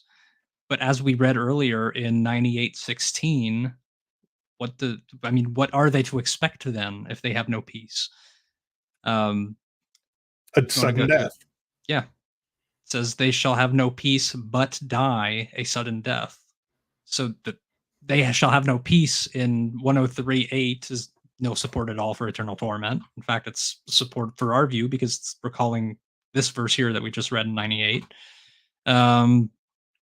Verse 7 begins by saying their souls will be brought down to Sheol, and we've already seen that they will be slain in Sheol according to 99:11. And then in verse 8 says that their spirits will enter into a great judgment. But if we back up just a few verses to 103:4, it's said of the righteous that their spirits will live and that their spirits will not perish. Implying that the spirits of the wicked will perish. Yeah. And consider also, go back to 98, verses 9 to 10. It says, well, actually, I'll just wait until you get there to read it. But woe to you, ye fools, for through your folly shall ye perish. So perish, and ye transgress against the wise, and so good hap shall not be your portion. And now know ye that ye are prepared for the day of destruction. Wherefore do not hope to live, ye sinners, but ye shall depart and die. For ye know no ransom, for ye are prepared for the day of the great judgment, the same judgment that is in view in 103, for the day of tribulation and great shame for your spirits. Right. So every indication that we have in chapter 103, verses 7 to 8, it all points toward annihilation here, like very clearly, because it's all recalling previous statements in First Enoch that all unambiguously teach our view. Oh, sorry. Yeah, I thought you could cut off in mid-sentence. Yeah. Oh, excuse me. And I guess what all of that would lead to is thinking that this language of the great judgment being for all generations of the world just means that they will remain dead forever. There will be no reversing of that judgment of the death penalty, which is exactly what we believe as annihilationists will happen to the resurrected lost when they are destroyed and never live again. Yeah, I think that's totally legitimate. And by the way, would it be possible to also interpret, I could be wrong, but I'm asking a question, so I can't be wrong. Would it be possible to interpret the phrase for all the generations of the world not to refer to a time period, but a quantity of people, like everyone who's ever lived? It's tough to say without knowing what the underlying word translated generation is. But I would say that it's very likely that it is referring to periods of time in a sense, namely the period of time that represents roughly one generation of people. 40 years, I think, is generally what a generation was thought to be in that day. But still, again, I mean, we at Rethinking Hell have pointed out that in the death penalty, the duration of capital punishment isn't how long it takes to die, it's how long you remain dead. And Augustine was really nice for giving us that one. Yes, indeed. So, yeah, the fact that, there's, as you pointed out, there's so many connections between this text and chapters 98 and 99, I think it was, where their judgment that they're awaiting is indeed the judgment of being slain. And so their great judgment being for all generations just seems to suggest it'll never be reversed. It'll be their death penalty will last forever. They'll never be brought back to life. But that brings us to one last text. And that is in the what's thought by some scholars to be sort of a later edition, right? Chapter 108. Yeah.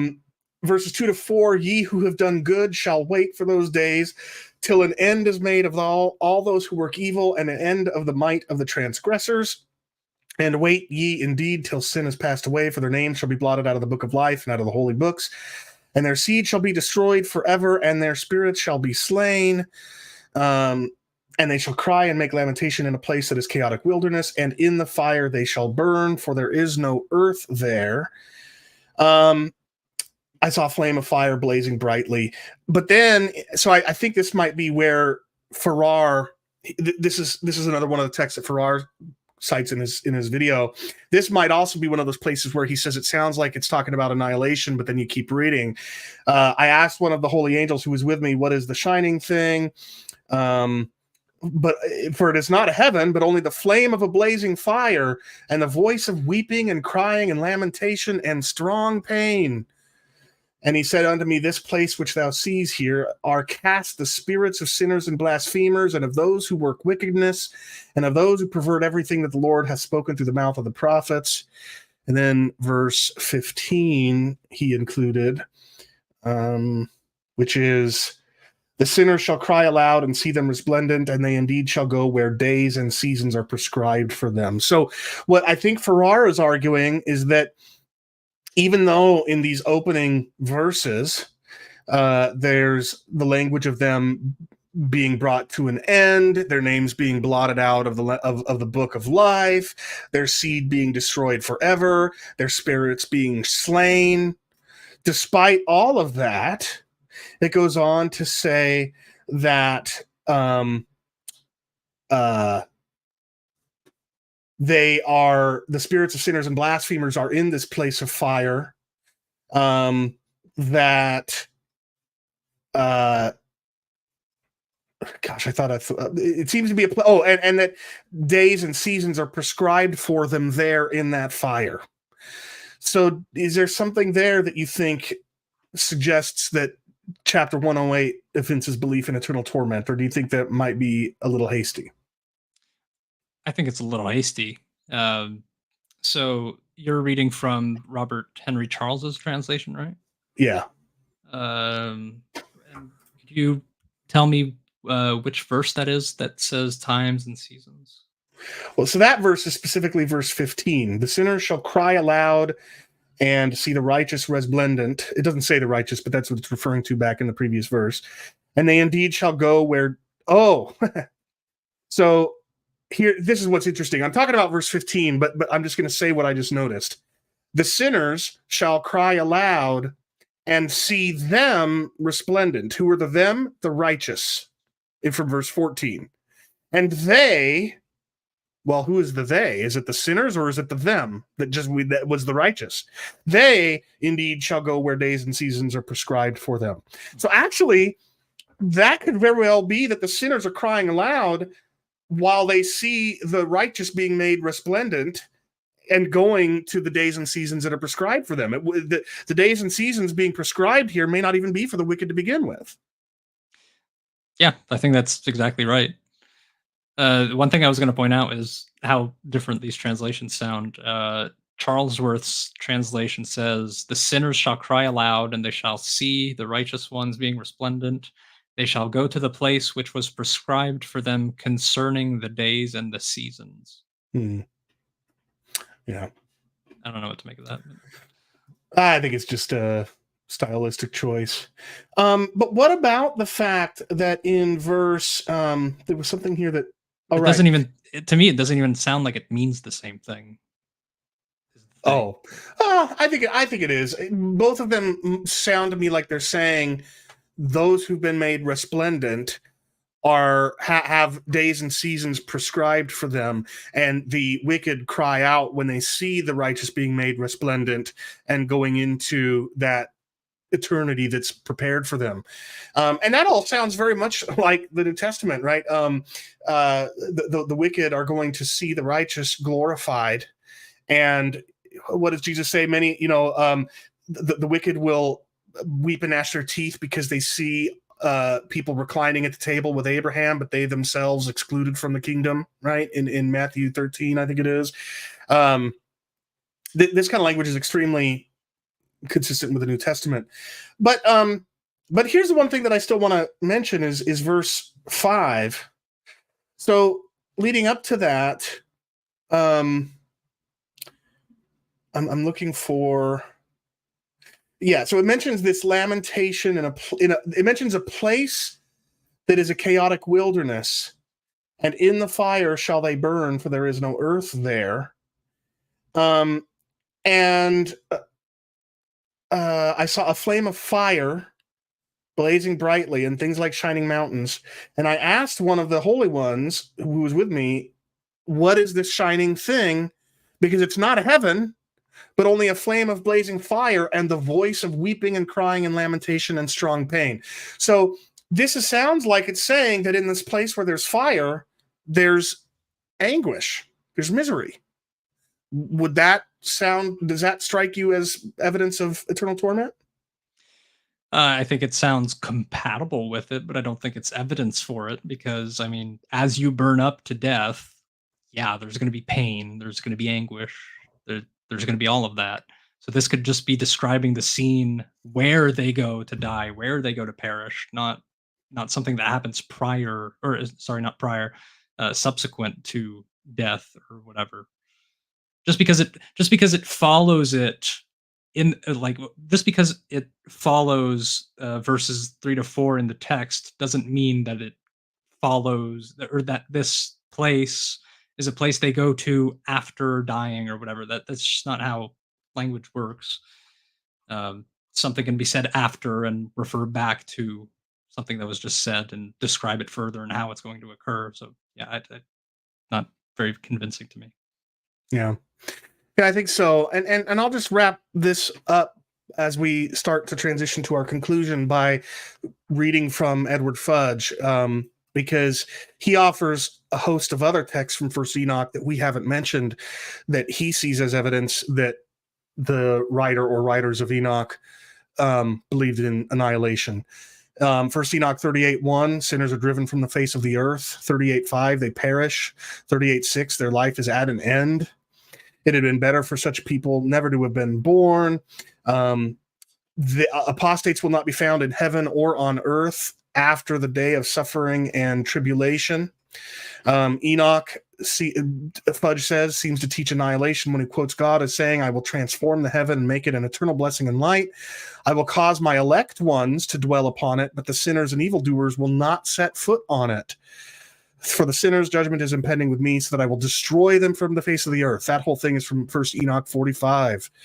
He says in First Enoch 46:4, that darkness will be their dwelling and worms will be their bed, and they will have no hope for rising from their bed. So they're going to be dead forever. The unrepentant will perish before him in First Enoch 54. They'll be destroyed before the face of the Lord of the spirits and banished from the face of the earth and perish forever in 53. And on it goes. So here's what it sounds like to me, just to sum things up before we begin to wrap up. It sounds. I was going to mention something else first. Oh yeah, go ahead. Yeah, so I think he mentioned 38:2. Mm-hmm. And in 38:2, it says, I mean, this is a rhetorical question. Where then will be the dwelling place of the sinners, and where the resting place of those who have denied the Lord of Spirits? So the implication is, I mean, they won't have, they won't have a resting place.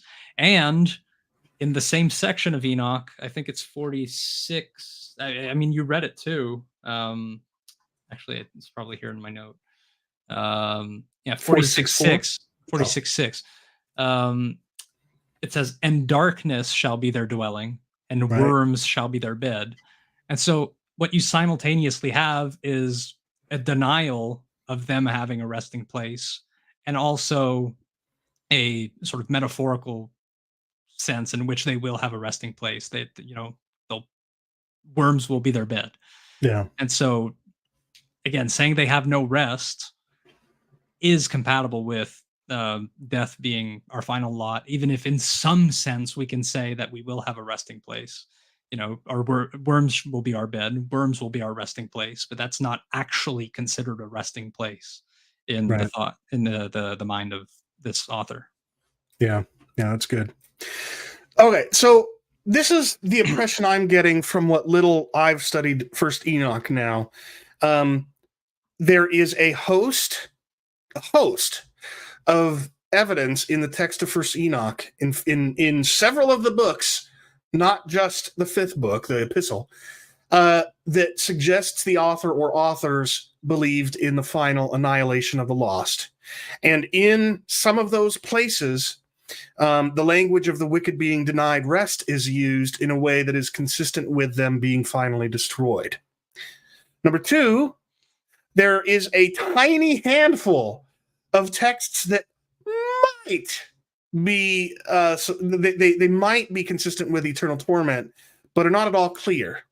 And in virtually every one of those cases, there are alternative ways of reading it that seem faithful to the text, that are consistent with the rest of the message of First Enoch, which is that the lost will be finally destroyed. That doesn't sound to me like it's a really good picture for eternal torment. Like it sounds to me like appealing to First Enoch in support of eternal torment is a bit of a fool's errand. But before we wrap up, let's talk about where there might be some fruitful opportunities for further research, whether that research is done by you, me, or anyone else at Rethinking Hell, or whether we're just encouraging our audience to do some of this research on their own. I can think of at least 3 questions that would be worth going into First Enoch for further study to try to answer. Number 1, if you and I are right that the few texts that are pointed to as support for eternal torment aren't the clear teaching for eternal torment that they're thought to be, is there any clear, unambiguous description of eternal torment anywhere in First Enoch, in any book of First Enoch? It sounds to me like you and I would agree that at this point we're not aware of any. Is that fair? Yeah. To me, the closest thing would be chapter 67, the one that we read earlier, with the water, the cold water and fire and all of that. That'd be the best one for their case, in my opinion. And even that is open to, I mean, there's a big open question as to whether it in fact evinces belief in eternal torment. Yeah.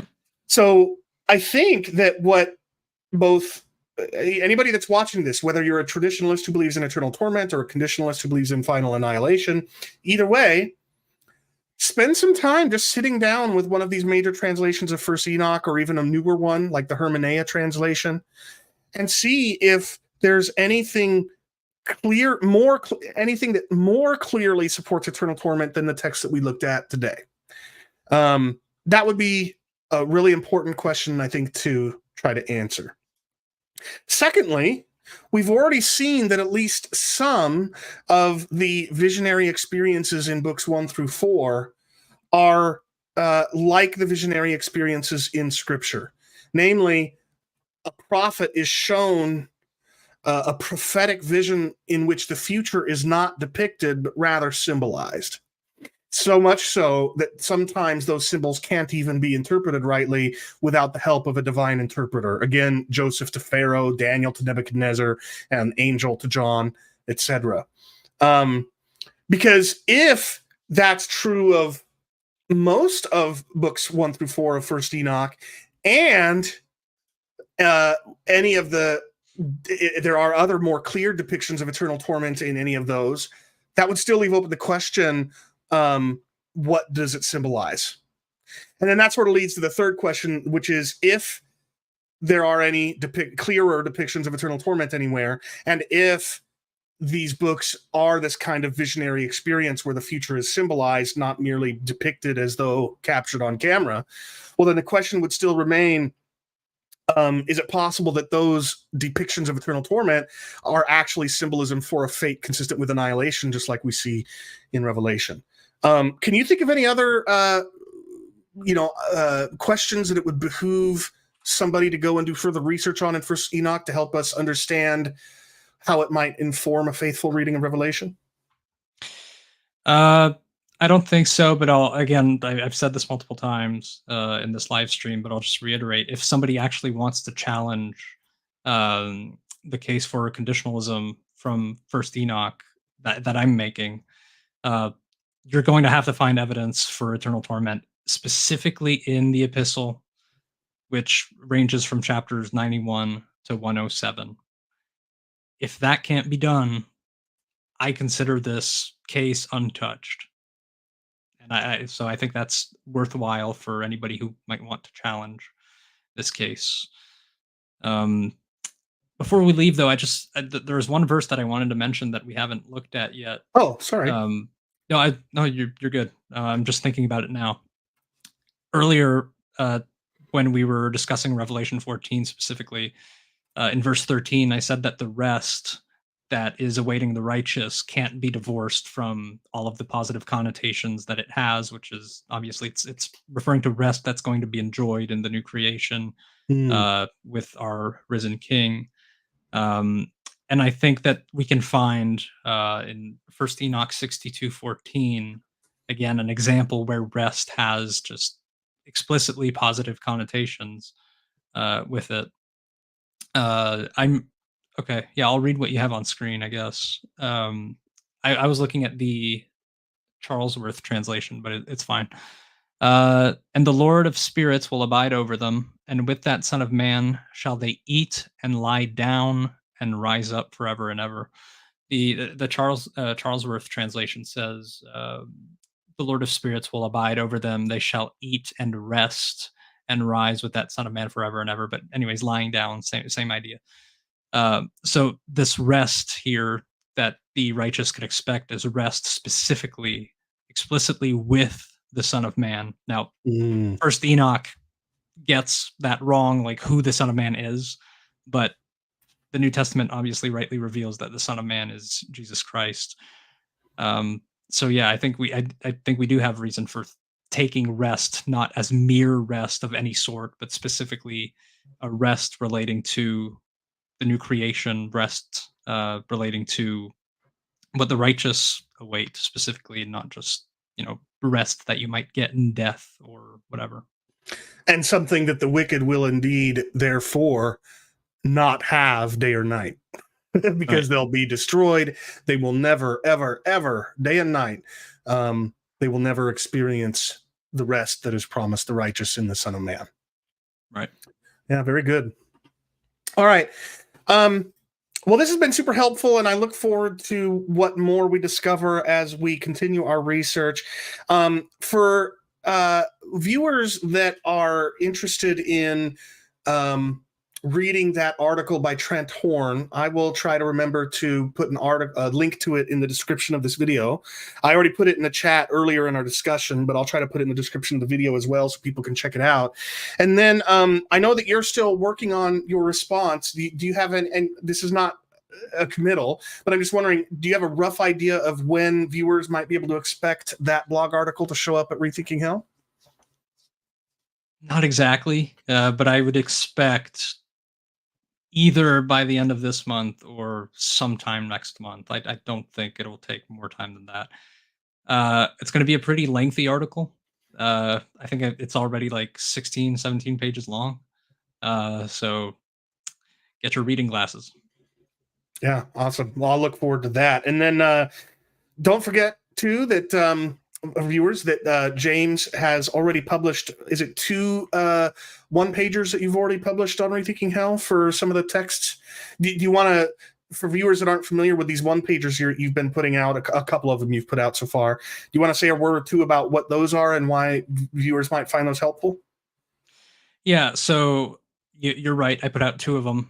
They're called Rethinking Hell, or just RH for short, RH cheat sheets. Cheat sheets, And- that's the word I was looking for, yeah. Yeah, and so the point of those is, I mean, first of all, they can be a good introduction, sort of get a pithy, concise rendition of our arguments in favor of annihilationism for as it relates to a bunch of different texts in the New Testament texts that are typically cited against our view, or even I think I will at some point address verses before our view, but I'm getting rid of the eternal torment proof texts first. And so, yeah, right now there's the Revelation 20 verses 10 to 15 cheat sheet out on the website. Made sure to get that one out early because I know that's a text that most people struggle with. And there's one on Daniel 12 too. And I have others that are already just written. I just need to publish them at some point. So yeah, the point is they're good introductions, and also they're short so that you can say you want to talk to your pastor about annihilationism, and you're not confident that you're going to remember what you want to remember. Say he mentions Revelation 20, and you expect him to do that, and you're afraid that you might forget how to respond to him. You can print out this cheat sheet and have some ready answers, and yeah, you can handle your conversations better. It's always helpful to have a little cheat sheet with you. Yeah, and I'm looking forward to more of those. I'll try to include a link in the YouTube description of your Revelation cheat sheet. And then also, we've also done a couple of YouTube or Rethinking Hell shorts, I think we call them, which are short videos akin to the written ones that you're doing. And I'll try to get around to doing some of those, some more of those in the near future. So yeah, I guess that's that. Any final word, any parting message you want to leave before I bid everyone adieu? Wait, hey. So you're a French Canadian. Did I pronounce that well enough? Adieu. Adieu. Adieu. Yeah, you're gonna have to help. You're gonna have to teach me how to pronounce that diphthong at the end there at some point. Yeah, it's a sound we don't have in English. Yeah, I mean, most people don't really care to pronounce it in the real French way anyway. So okay, you're fine. You're good. All right, but yeah, any final parting words? And if not, it's fine. I didn't plan on asking you that. I'm just trying to think of an organic way to end our conversation. No, honestly, I don't have anything else to add. Okay. Well, I think this has been very helpful. Hope it has been for you viewers. And I just want to say I'm thrilled to be a part of a team that includes, but it's not limited to, James. And I'm really looking forward to what the next, we're over 10 years now in ministry, and I'm really excited to see what's coming in the next couple of years. So viewers, stay tuned to rethinkinghell.com. Periodically check in there for new blog articles, new cheat sheets, and other things. Keep an eye on the Rethinking Hell YouTube channel. If you haven't subscribed to this channel yet, please do so and click that notifications bell so you get alerts when new videos are scheduled or published. If now that you've watched a full 2 hours of James and I discussing Revelation and First Enoch, if you've enjoyed it, click that thumbs up button, because all of those activities in YouTube help us benefit from the YouTube algorithm. And hopefully I'll be back in 2 weeks for the next episode of Rethinking Hell Live. If not then some Monday at 6 p.m. Pacific thereafter. Thanks, everybody, for tuning in. Thank you, James, for joining me. And we'll see everybody next time. Bye-bye. Man, look, maybe we should rethink this whole thing. I mean, you heard the guy. The pains of eternal torment. Yeah, I gotta rethink this whole thing.